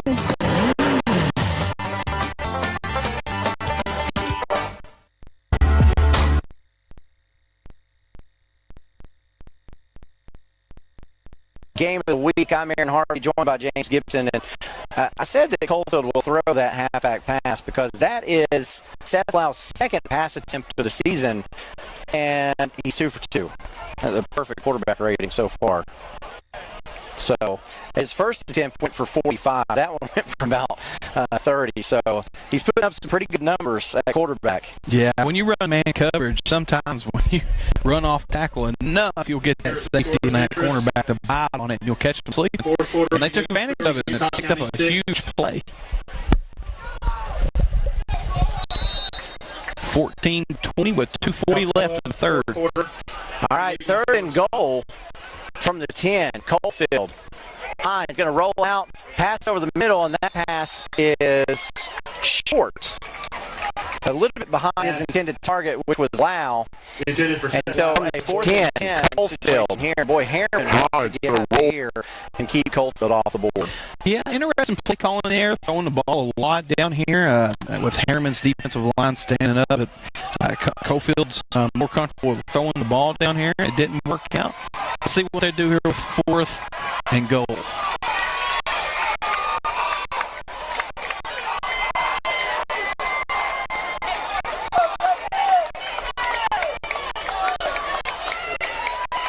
All right, big play here. And we've got a flag, and I know Okay, so illegal substitution on Coalfield. They had 13 men on the field. And I'll tell you, with Coalfield electing to throw the ball, that doesn't even really hurt them. That actually gives those wide receivers a little more cushion to be able to get some room from those defensive backs. That's a good point. So 4th and goal, ball spotted at the 14-yard line for the Yellow Jackets. 4th and goal. Huge play for this Harriman defense. Harriman coming back out in man coverage, so look for Coalfield to do some crossing routes or something, try to break away from the man coverage. Here's Hines. Lets it go. Pass is incomplete. Results in a turnover on downs, and that is a big stop for Harriman. Huge underscore, huge. Let's see what Harriman does offensively coming back out here. Are they going to run the ball a little bit more, or are they going to slide down the field? As you see on the replay, there was nobody open for the Coalfield quarterback. He scrambled, tried to give it his best shot, and threw it into double coverage. On the turnover on downs. So Harriman will take over, and OEB Law donates a $1,000 check each week during Rivalry Thursday and in our game to a high school club or student that best exemplifies school spirit. So there's Tim Elrod and Sean Basler. Sean Basler, of course, the athletic director of Coalfield High School, receiving that check earlier today. That $1,000 is going to go a long way for a school like Coalfield. So we thank OEB Law for what they do each and every time they allow us to come onto the field. And this time, on Hammer's 1st and 10, Boyd trying to get the hard count. Nobody jumped, so then handed off to Stokes, and Stokes had nowhere to go. They have tried that little counter play where they pull a guard and tackle several times tonight. I don't believe they picked up any positive yardage on it. That was a great play by the defensive end that time. That's Isaiah Sheldon. Blue Devils. Sheldon was being blocked and got a paw on Stokes. Was able to bring him down. Boyd dropping back pass. Got a man. That pass is incomplete as Clark and Mullins went up for it.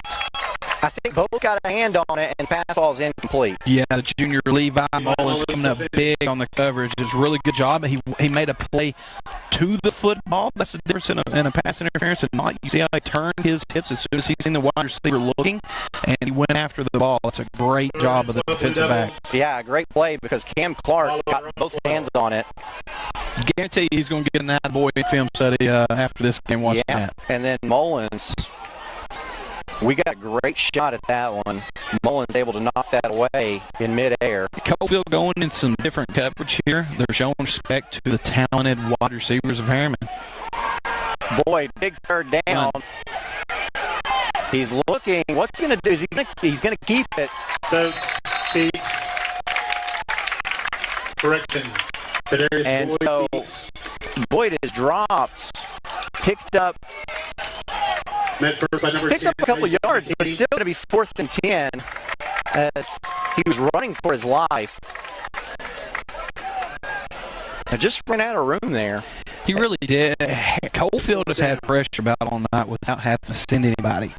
And that's hard to do. And the offensive line for Harriman is going to have to work on their pass blocking skills a little bit more, setting their feet and keeping their feet chopping, because Coalfield just kind of running around them. The Blue Devil defense did its job there, getting the stop. But then the Blue Devil offense with a 3 and out. And now here is a wobbly kick that rolls out of bounds at 39. So you got a net gain of, I don't know, it was a net punt of about 24 yards, but we do have a flag.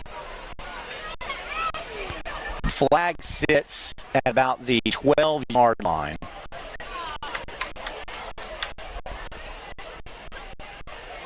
A hold on Coalfield.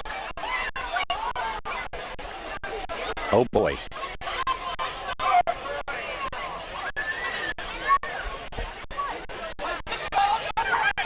Okay, I see it.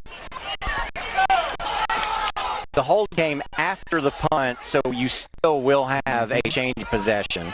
Yeah, punt return team for a reason. They will be blocking. So once he kicked the ball, they began blocking, and he was holding. And goodness, that 10 yards is tacked on to the end of that punt. So it was a 24-yard net punt. But now, after that 10 yards, it becomes like a 34-yard net punt and backs Coalfield all the way up to the 49. Which, I mean, that's still really good starting field position. But Coalfield had to waste a timeout there. Had too many guys on the field. 41 seconds left to go in this third quarter. Coalfield leads at 2014.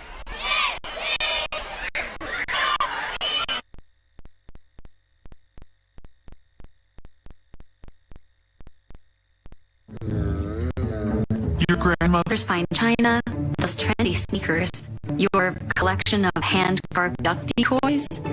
Auto Owners protects your home. Because, well, somebody should. That's simple human sense.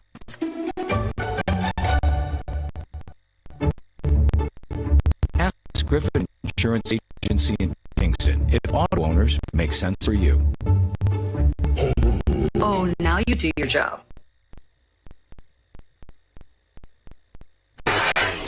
And welcome back to our coverage here at Rochelle Field for your OEB Log Game of the Week. I am Aaron Harvey, joined by James Gibson. Coalfield will have a Hammers 1st and 10 from the Harriman 49-yard line with just 41 seconds left to go in this third quarter.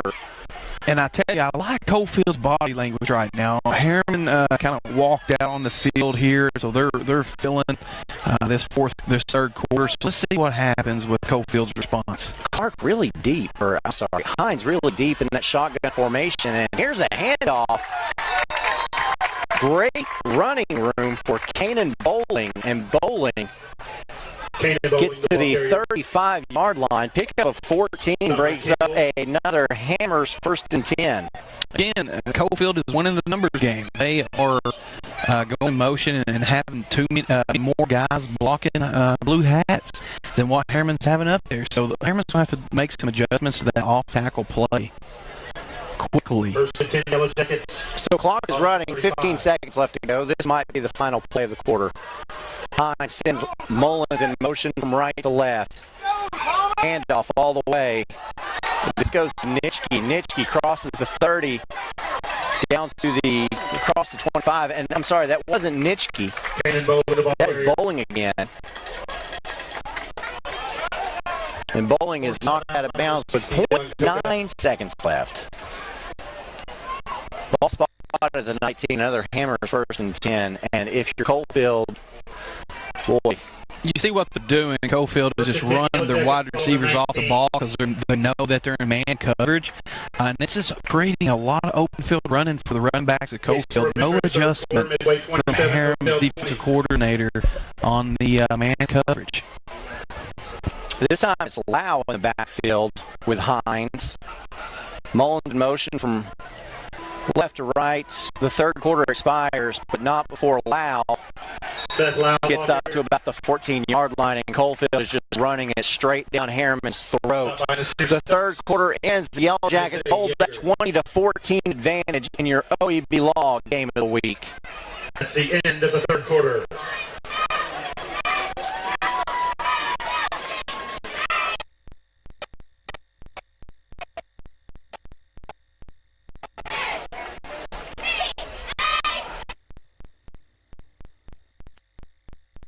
Evans 6. As established members of our hometown community, we understand the security of dealing with people you know you can trust. We've built our reputation on this trust. The Evans family appreciates the confidence the community has expressed in us over the years and will constantly strive to earn that favor. Evans Mortuary, 805 North Gateway.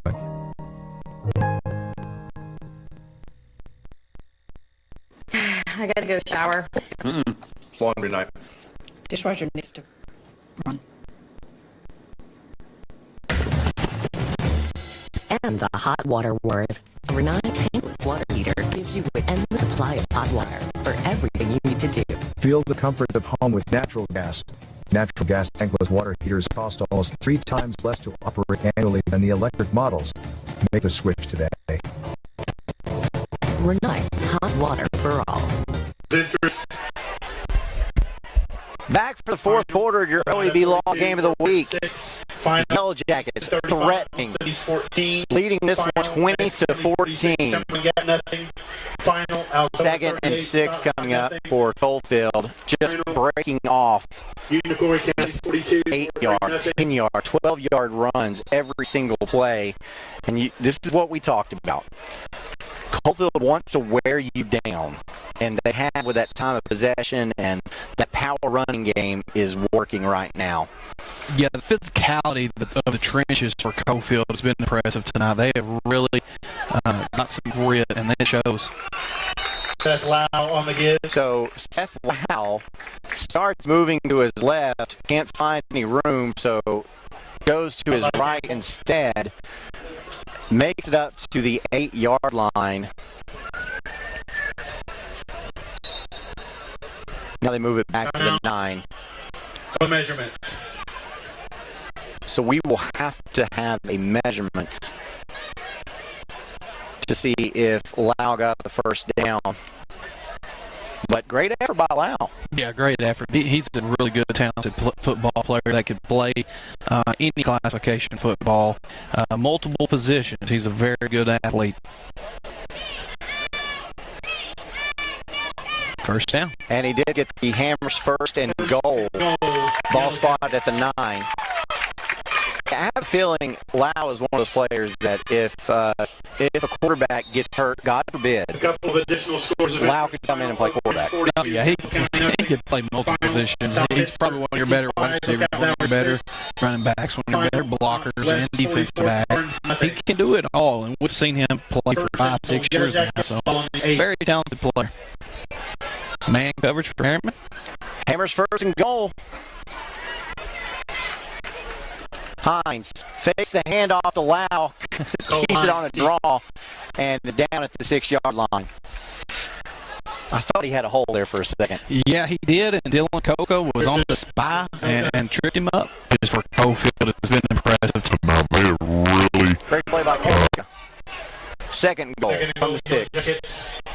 All on the 6.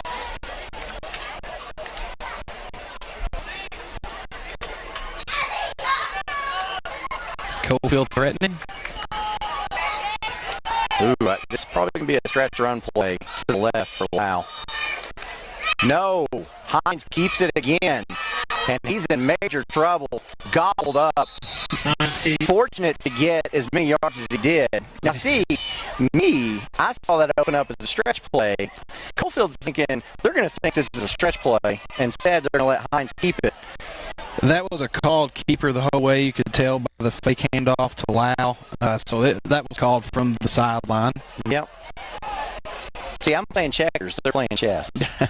I bet the offense coordinators wished he would have handed it off because he would have walked in for a touchdown. But at any rate, it was a pretty good play. We appreciate the second look at that with our Chuck Foster play. From the 7. Serving Morgan, Anderson, Roane County since 2010. Same formation. Ooh, hard count. I believe Harriman jumped. Penalty marker on the play.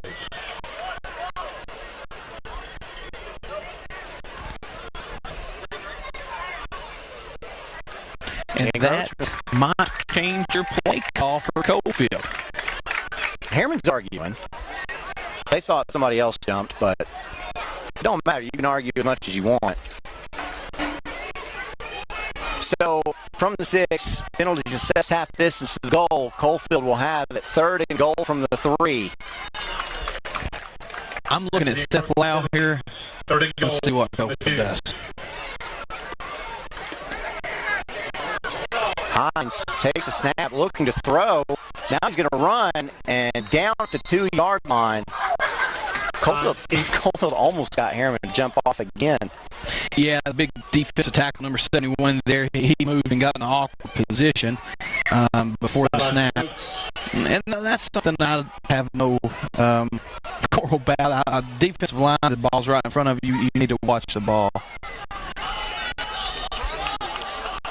So interesting play call there. Coalfield dropped back to pass, and they've been able to run with a lot of success. I guess shorter field, they feel like Harriman can bring more in the box. Seth Lau slid out wide. Hines, handoff, up the gut. Cannon Bowling, touchdown, Coalfield. Cannon Bowling carries. Cannon Bowling scores. Play covering 3 yards. So you mentioned that Lau was split out wide. Is that what we call a diversion? It more than likely had to be. I don't know if they are shadowing Lau with one of their better defensive backs or not, but they elected to go to the junior right there for the handoff. It paid off. So Coalfield extends its lead 26-14, will attempt a 2-point conversion here, and this is a big one. Going back to 30 personnel. Hines under center. Rolls to his left, now has to get rid of it. That pass is batted and almost intercepted again. 2-point conversion fails. So we've got a 12-point ball game with 9:13 left to go in it. Coalfield leads Harriman in your OAB Law Game of the Week.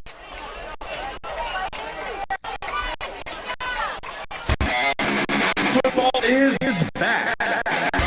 OAB Law is excited for a season full of big hits, perfect plays, and those nail-biting near misses. If you've been injured, OAB Law will come to your defense and tackle any obstacle blocking you from scoring the full and fair settlement. Call OAB Law 865-546-1111 and turn your wreck into a check. Coalfield tacks on 6 more points in your OAB Law Game of the Week, leading over the Harriman Blue Devils 26-14 with 9:13 left to play.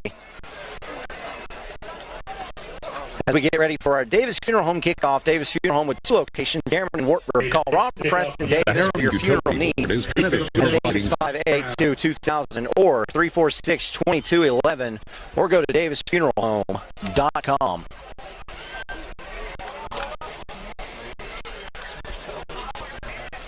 Thomas Brown back deep to receive for Harriman.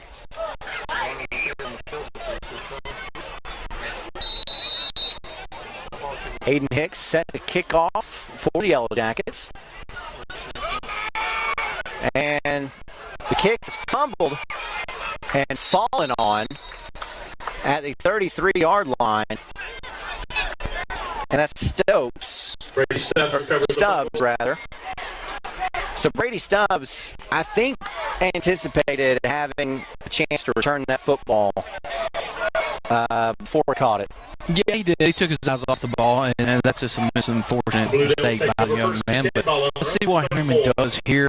See if they've changed up anything, or are they going to stay in shotgun, throwing the ball around, or they want to try to take some deep ball shots. Hammers first and 10. Boyd sends a man in motion. Looking to throw. Gets it out to his motion player. And that's Campbell. And Campbell catches it immediately as down. Pickup of 1. Bring up 2nd and 9. Again, he's not getting his feet set to release the ball. He's throwing off his back foot a lot. Once he watches game film, probably tonight, tomorrow, he'll learn from these mistakes. He has a bright future as a quarterback for Harriman. I agree. Just a sophomore.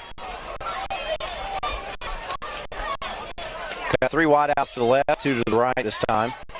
Boyd lets it go. Pass is complete to Brown. Brown goes out of bounds.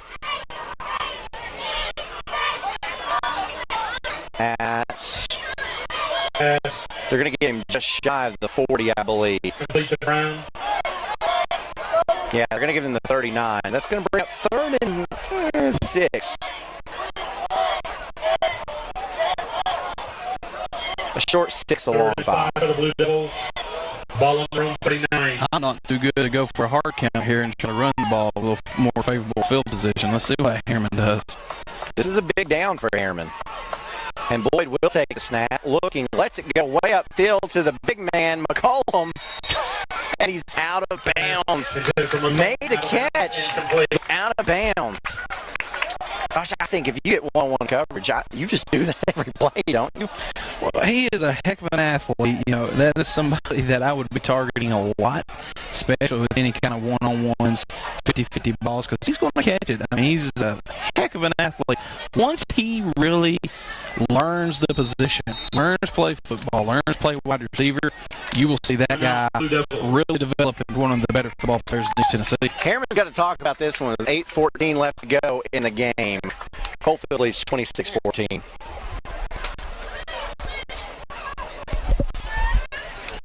Because this is a big play. And we would like to thank Randy Ellis, Roane County Commission chairperson. He says, "Go Blue Devils." Randy is a graduate of Harriman High School and supports the Blue Devils. Proud to serve the 2nd District of Roane County and wants to make Roane County a better place for all of us. That is Randy Ellis. The commissioner is in attendance tonight. We were able to identify him in the stands in pregame. Actually, I'd like to thank all of our sponsors as well. Harriman Utility Board, Oak Ridge Utility District, Evans Mortuary, SL Bowman & Sons, Griffin Insurance, Rockwood Natural Gas, the City of Rockwood, and of course, Randy Ellis. Fourth quarter, Midway 34, Oakdale 20. I don't know if you just heard that score, but Midway's gone up on Oakdale 34-20. So Oakdale led that one 20-19 in the third quarter. I'm sure depth is starting to play a factor in that game. I think depth is starting to play a factor in this game. Yeah, it is. Coalfield, to me, looks more polished. Fourth. They look like they have really been working in off-season conditioning. Travis Tapp elects to go for it here. Down 2 scores in the fourth quarter. Boyd takes a snap. Looking to his left. Lets it go. That pass is picked off. And that's Seth Lau. Intercepted. Number 5. That's Seth Lau. Mistake by the young quarterback. He threw off his back foot again, anticipating pressure. He can watch the game film and really start to step up into the pocket. He would have had plenty of time to make a better decision, like the streaking number 5 wide receiver for Harriman, wide open down the field. So you were able to identify on the Chuck Fleischman replay that Nick Pelfrey was open. You see there at the top of your screen. Ooh. So now Harriman is really back up against the wall. Blue Devils have to have a stop here. And Hines is going to have to call a timeout. And there's a flag on the play. Flag, I'm not sure. I'm being told that Coalfield is out of timeouts. So we've got a delayed game, and Coalfield is going to have to come back out onto the field. 5 yards dead. Ball foul, delayed game. That worked out in Coalfield's favor. It's pretty smart. They'll take that to be able to coach them up real quick. It worked out. That's a technical foul basketball. All right, so 1st and 15. As Lau drops his head and picks up a couple yards, bring up 2nd and long. Really good play by Cam Clark coming up there and laying the stick at there. Watch him. Comes up, makes a good, secure tackle. That's all you can ask for. That's it. Do your job. And if all 11 do their job, got a good chance of winning. 2nd and 13. Hines in a shotgun. Again, hands off to Lau, go from left to right. Lau is met in the backfield, but still somehow makes it up to the line of scrimmage. Big Malachi Ray again in on the early hit, and he tried to arm tackling Seth Lau, and Lau broke loose. Good job by Malachi breaking loose. He dropped his head, and that's why he missed that tackle. Overall, good job of the Harriman defense. And again, this is a big drive. If Harriman wants an opportunity to try to get into this football game, they have got to stop Coalfield here. You're exactly right. And Coalfield has had a lot of success running away from Malachi Ray. And look at this, new formation for Coalfield. Hines looks over the middle. That pass is incomplete. There's a flag on the field around the line of scrimmage. Pass intended for Lau, incomplete. Play marker on the play. it looked like Coalfield lined up with some slot backs on that play.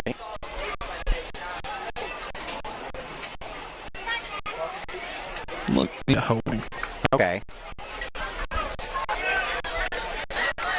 That penalty's declined, however, which will bring up 4th and 13, and the Yellow Jackets will send in their punting unit. Coach Tabb is screaming over there. He needs his return team in. He does.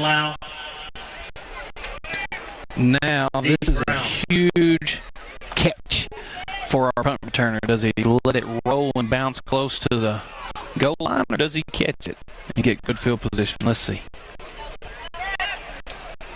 Landon Lau, that kick is wobbly. Not a chance. Straight up in the air. Takes a great Coalfield bounce, though. Landon Lau's kick. Ball from the 48 is called dead at the 27, so not a very good punt. Just got about 21 yards on it.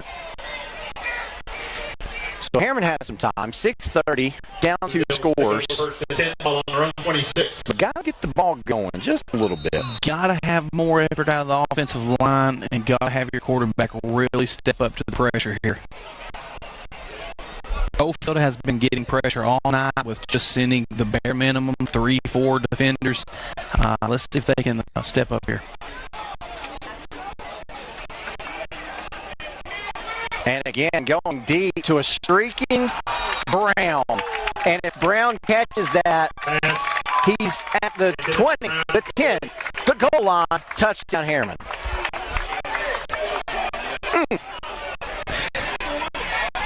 Seeing the Harriman coaching staff over here doing jumping jacks. Oh, yeah. Watch this Chuck Fleischman replay. Good throw, good pass protection.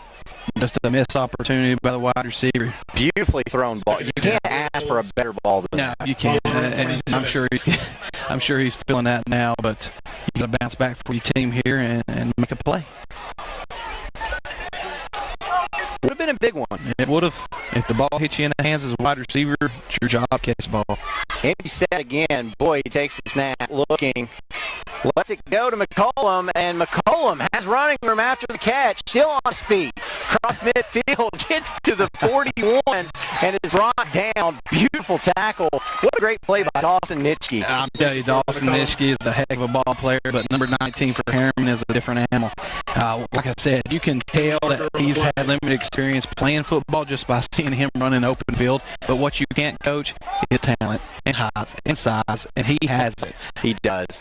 There is a penalty on the field, and great catch on the replay here. Made a man miss.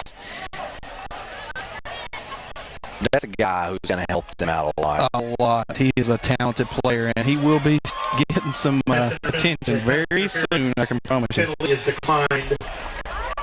That was a pass interference on Coalfield. Harriman declined that one, so the big play will stand.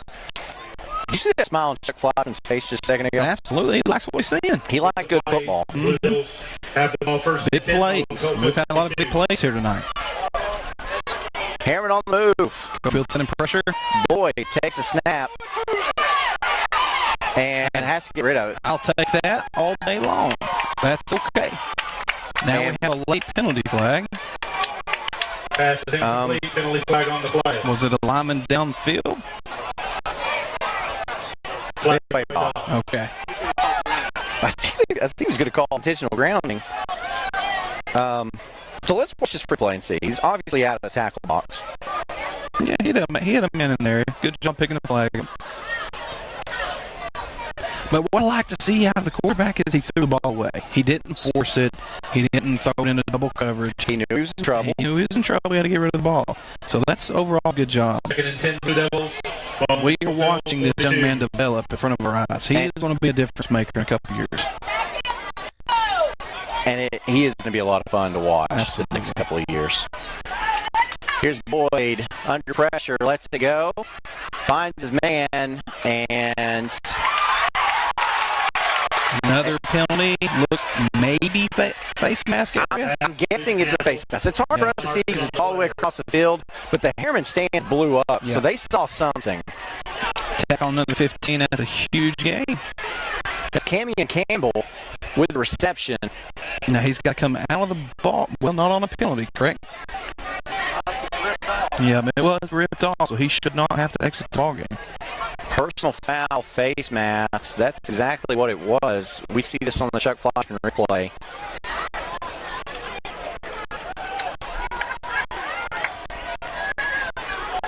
And yeah. And that is why the Harriman crowd blew up. They knew they were getting 15 more yards out of that. And Campbell is able to stay in the game. So a Hammers 1st and 10, ball spotted at the Yellow Jacket 23-yard line. Clock is at 5:30, so only a minute has come off of this clock so far for Harriman. Flag on the play. That's thrown by touchdown Harriman, you know, if there was a play.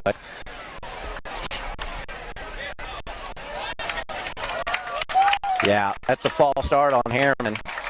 Saw that coming because the line judge was the one that threw that. Harriman penalized 5 yards, dead ball foul, false start. I didn't see it on the replay. Even though that was a blown call, you had the wide receiver streaking down the ball. You threw the ball down the field. So that's going to have the Coalfield defensive backs paying attention to that. So let's see if they counter off that. You can tell Coalfield's defensive strategy right now is to try to keep everything in front of them. Don't let anything by you. And there's nothing wrong with that. That's a good strategy for Coalfield. 5:22 left to go in this ball game. And here's Boyd, lets it go. The pass is caught. What a play. Touchdown, Harriman. Guys, if you're watching for Jordan McCollum, this guy is making a name for himself tonight. I'm telling you what, welcome to East Tennessee football. Oh, my God. That's about the third catch tonight that he's had that's been outstanding. I believe we're going to see Chuck Fleischman with another big smile on his face.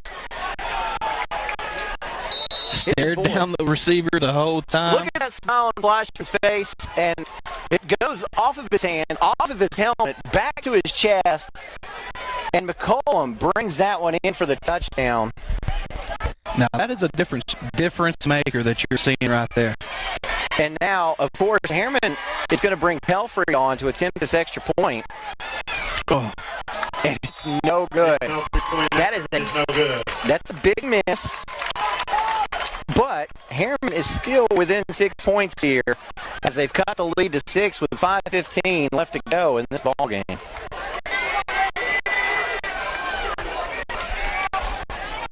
Reliable natural gas service to our customers in Harriman and Roane County through the use of safe operational procedures with trained and knowledgeable personnel.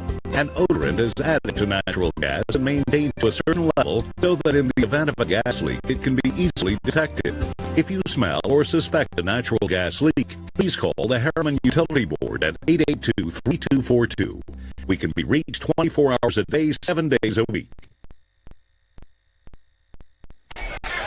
Harriman makes this a ball game once again. 26-20 is the Coalfield lead with 5:15 left to go in our OEB Law Game of the Week.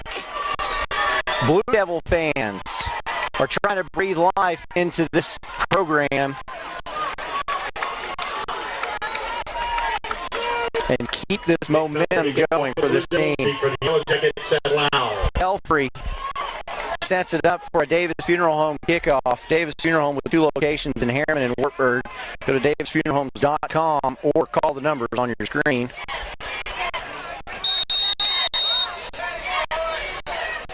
Pelfrey's kick is a good one. Wow, gets it at the 20. And Seth Lau is brought down, runs into his own player, and runs out of room. So Coalfield wins conservative on that last drive, trying to take some time off the clock as we see this Chuck Fleischman replay.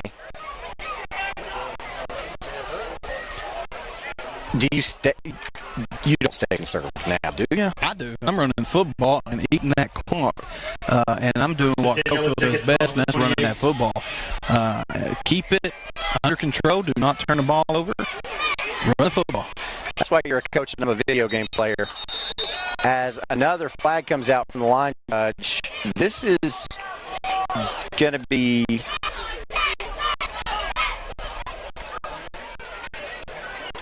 I'm guessing it's a false start. I don't know. Dead ball? Nope. Illegal substitution. That's about the third one we've seen tonight for Coalfield. Yeah, it is. Coalfield penalized 5 yards illegal substitution. That's a 5-yard penalty. So the Hammers first and 10 becomes a Hammers first and 15. 5:10 left to go in this game. You do not want to throw an interception. Handoff Lau up the middle. Nothing there. Lau the ball carrier. So Harriman is anticipating Coalfield going to run the football. Yeah, they've got the stacked house around 8 inside the line of scrimmage there, and that's hard to run on, especially out of that formation. Big Chase Johnson was able to get in there. And now Hines is going to throw screen pass, sets it up for Lau. Lau's got some running room in front of him. Gets past the original line of scrimmage. Pickup of about 8 is going to set Coalfield up with a 3rd and long. Stopped by Stokes and Sons. Clock is still running. 4:15 left to go in the game. Coalfield did a really good job selling the screen pass here. Excellent job getting the big blockers out front. Number 8 for Harriman has lightning speed and runs him down from behind. 3rd and 6. That's here, Stokes. 33.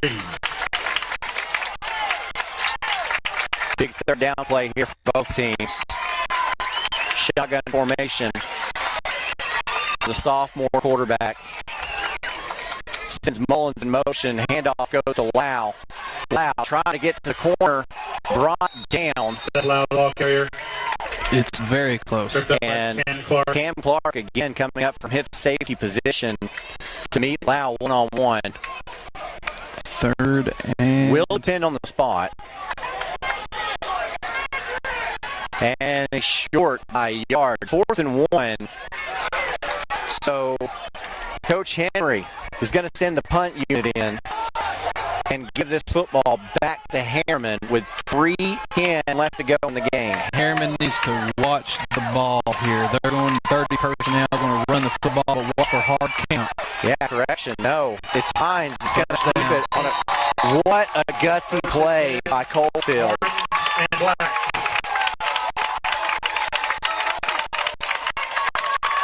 The way Coalfield subbed late, see, in the smaller schools, a lot of the same players are going to be on the field as your wide receivers, your punter, you know. So I thought the way they sent some guys in, that they were sending in a punt unit, and I was wrong. Well, the Harriman fans were thinking the same thing there, so don't feel bad. I like this formation, what Coalfield is doing here. They're going to try to walk away with a win here by keeping the ball. Handoff goes up the middle. Great pickup there from McKinney. And there's 2:30 left to go in the game. Again, the Harriman defensive line is standing straight up. They are wore out. And Coalfield looks pretty energized here. Nice pickup of about 6. It's working. Do not go away from it. It's too late to experiment and play. Keep running that rock. Harriman has got to have a turnover. So Hines waits until the play clock gets below 10 and then hands off. You got to rake at the ball. You're a Harriman defender.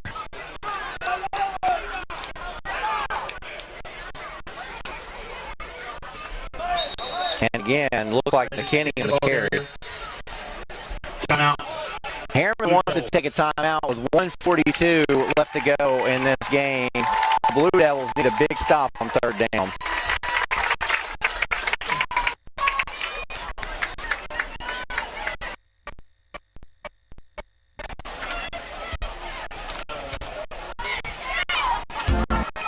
Planning a funeral can be difficult at best, but it can be a lot easier if you work with people who care. That's Davis Funeral Home in Harriman and Wartburg. Davis Funeral Home gives attention to every detail, ensuring your loved ones will be remembered with honor and integrity. Davis Funeral Home works very hard to do the most professional service possible.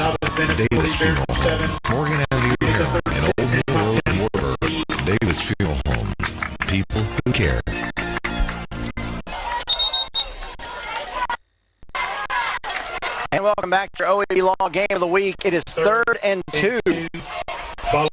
Coalfield trying to keep this drive alive. The first down here might end the game. Hines takes the snap, handoff.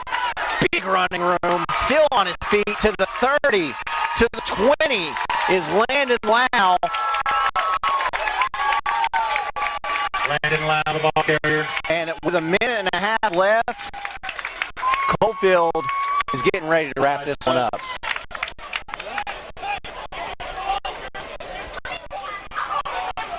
First and 10 Yellow Jackets, ball on the 19.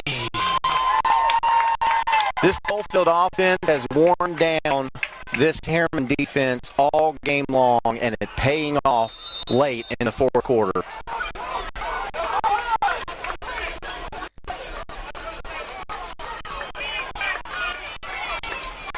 Clock ticking. Hines waits until the play clock gets to 5. Snaps it. Handoff.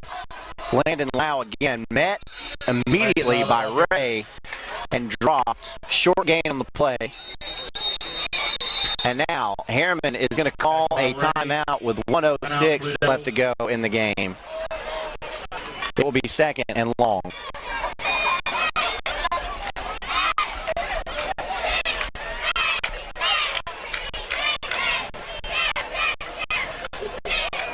We'd like to thank Randy Ellis, the Rowan County Commission Chairman, for sponsoring tonight's game, saying, "Go Blue Devils." Randy is a graduate of Harriman High School and supports the Blue Devils. He's proud to serve the 2nd District of Rowan County and wants to make Rowan County a better place for everyone. Commissioner Randy Ellis in attendance of tonight's game at Rochelle Field. We'd also like to thank the City of Rockwood, the Mayor of Rockwood, and council members Steve Bryant, Jason Jolly, Shane True, Mike Fuller, Harold Holloway, and Bobby Anderson are all big fans of the Rockwood Fighting Tigers and hope they have a winning season this year so that they'll be in the playoff picture at the end of the regular season. As Mayor Brillo Miller would say, "Go Tigers, play hard, and win, win, win." And play hard, win, win, win, they did last night, getting the victory over Oliver Springs. Totally different looking ball club. I was so impressed with how Rockwood responded to the adversity that they faced all week long after the embarrassment to Sweetwater. Way to respond. 3 men in the backfield. Handoff Lau, moving to his left, breaks free, gets to the goal line, and touchdown, Coalfield. The ball carrier. With just a minute left. Carries for the Coalfield touchdown, play to bring 18 yards. The Coalfield lead, rather, goes up to 12 as we see this on the Chuck Fleischman replay. Good field vision by Seth Lau, always. He's a dandy football player. He's a lot of fun to watch. He really is. It does everything. Really is. Has an interception on the night.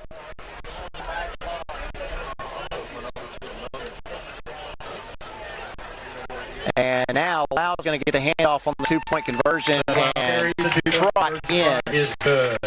Just give him 2 more points, as now the Coalfield lead is 34-20. 14-point ball game. Even though Harriman has a game breaker at wide receiver, it's a 14-point game. It's going to be really, really difficult to make up in just a minute's time.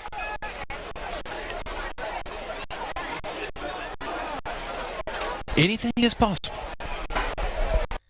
Trendy sneakers, your collection of hand-carved duck decoys. Auto Owners protects your home. Because, well, somebody should. That's simple human sense.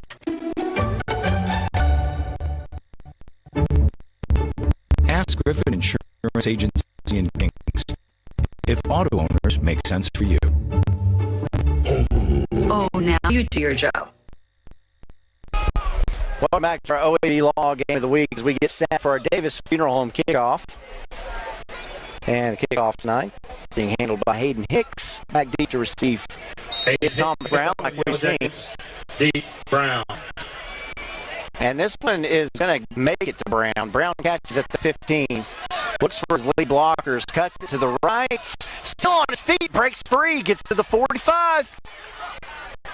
Still on his feet, and finally driven down. Thomas Brown is another excellent football player. There's a lot of talent on that field tonight. Yes, there really is. A lot of talent that a lot of coaches would love to have around here. So we've got a trivia question for tonight, and we just want to know, this one should be pretty easy. Who coached Coalfield in 1960 and 1961? We just want to know. Do you know the answer to this question? Maybe. Maybe. So, does anybody else? Coalfield's got a lot of tradition. They've seen a lot of great coaches, including this man, who was a head coach in 1960, and that is your grandfather, the late Jim Hoot Gibson. This was his first high school football position, was here at Coalfield, his first head coaching position, and it left fond memories with him the rest of his life. So how about that? Here's Boyd looking downfield. That pass is intercepted. And we will have a flag, but it's going to come after the interception. And that effectively seals this one. And that's Levi Mullins with the pick. Pass intercepted, number 20, Levi Mullins. Family marker on the flag. Another player that's had an outstanding game tonight, Levi Mullins. He has made plays all over the field. So we'll look at the penalty, but it's not going to matter. I'm not sure how many interceptions Harriman has thrown tonight, but I'm going to tell you, even though the quarterback has thrown some ill-advised interceptions, he is a future of Harriman High School. How about that? This guy, look at him. He was the back foot, but his running back kind of closed the distance on him, made him throw the ball a little awkward. This guy is going to be a very good football player in the future. I agree. Tadarius Boyd. Another Boyd out of Harriman. And that's, yeah. And that's an obvious passing situation. Coalfield setting back, waiting for that pass. And he is staring at the wide receivers a little too long. But I'll tell you, if he just gets engulfed in the film room, he is going to be a dandy football player, especially with a target like he has out there at the wide receiver position. So Cole Hines, the sophomore quarterback for Coalfield, takes the knee and is going to be credited with this win tonight as a quarterback. I would say it's safe to assume that Coalfield is lucky, or that they feel lucky they've got Harriman early in the season. This Harriman team is going to be tough moving forward. I would say they've improved vastly since we saw them against Kingston. Yes. And Coalfield, just a normal Coalfield squad, tough, hard-nosed, never give up, great coach. It's just a classic high school football game here tonight, and it could win either way. And this has been a fun one to watch. It really has. You see the final score, it's a two-score game, but this one went back and forth all night long. It's been really fun to watch. And you know what? Our guy Brad Jones is going to cut up some of those Jordan McCollum catches. McCollum is a player who has gotten a lot of notoriety for his middle school basketball prowess. Made a name for himself last year playing as an 8th grader in middle school basketball, comes out for the football team, and instantly as a freshman makes a huge impact for his team. Well, I'll tell you, Aaron, I know talent, and I see it when I see it, and that young man is going to be a very good football player if he sticks with it, learns the game. I showed you earlier, I'm already texting some collegiate coaches that I'm still acquaintances with and telling them about this guy. You're going to have to put some eyes on and get him in some camps. Really invest a lot of time teaching him how to play football, because I'm going to tell you, a lot of coaches in Tennessee, all class, have that young man. Yeah, and he's going to be a multi-sport athlete, and you see a lot of upper coaches, your college coaches, your NFL coaches, your NBA coaches, whoever, they encourage you to be a multi-sport athlete as opposed to to, quote, specializing in something, because it makes you an all-around better athlete. It really does. You experience many different adversities in different sports, and any collegiate coach is always in favor of their athletes playing multiple sports in high school.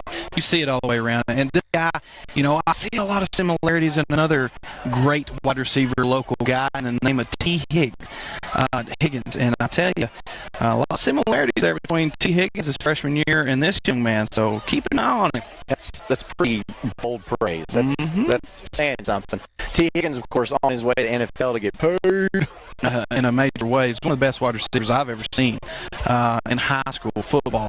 But you watch him his freshman year, and you don't see a lot of differences there. So I'd like to see this kid keep developing, and someone invest a lot of time in him on learning how to play the position, because he's got a bright future, and he can, if he keeps developing, he can get a free education out of it.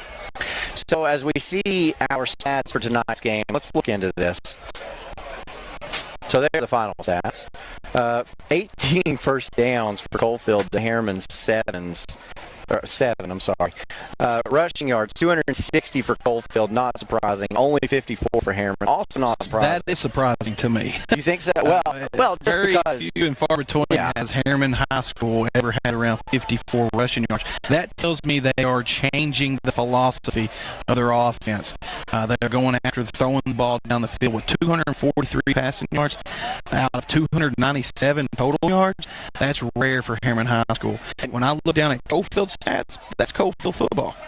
I agree. But, we saw they opened it up a little bit against Kingston, but not like we saw tonight. I advise Coach Tapp to keep doing what he's doing. Stick with it, because it will pay dividends later in the season. So this is the big one, though. Look at time of possession. Yeah. Coalfield 31 minutes and 40 seconds to Harriman 16 minutes and 18 seconds. And I think that's really why Coalfield was able to run the football with success when we got to this fourth quarter. And that really made a difference in this game. It really did.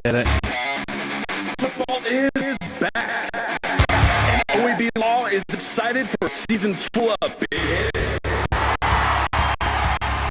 perfect plays, and those nail-biting near misses. If you've been injured, OAB Law will come to your defense and tackle any obstacles blocking you from soaring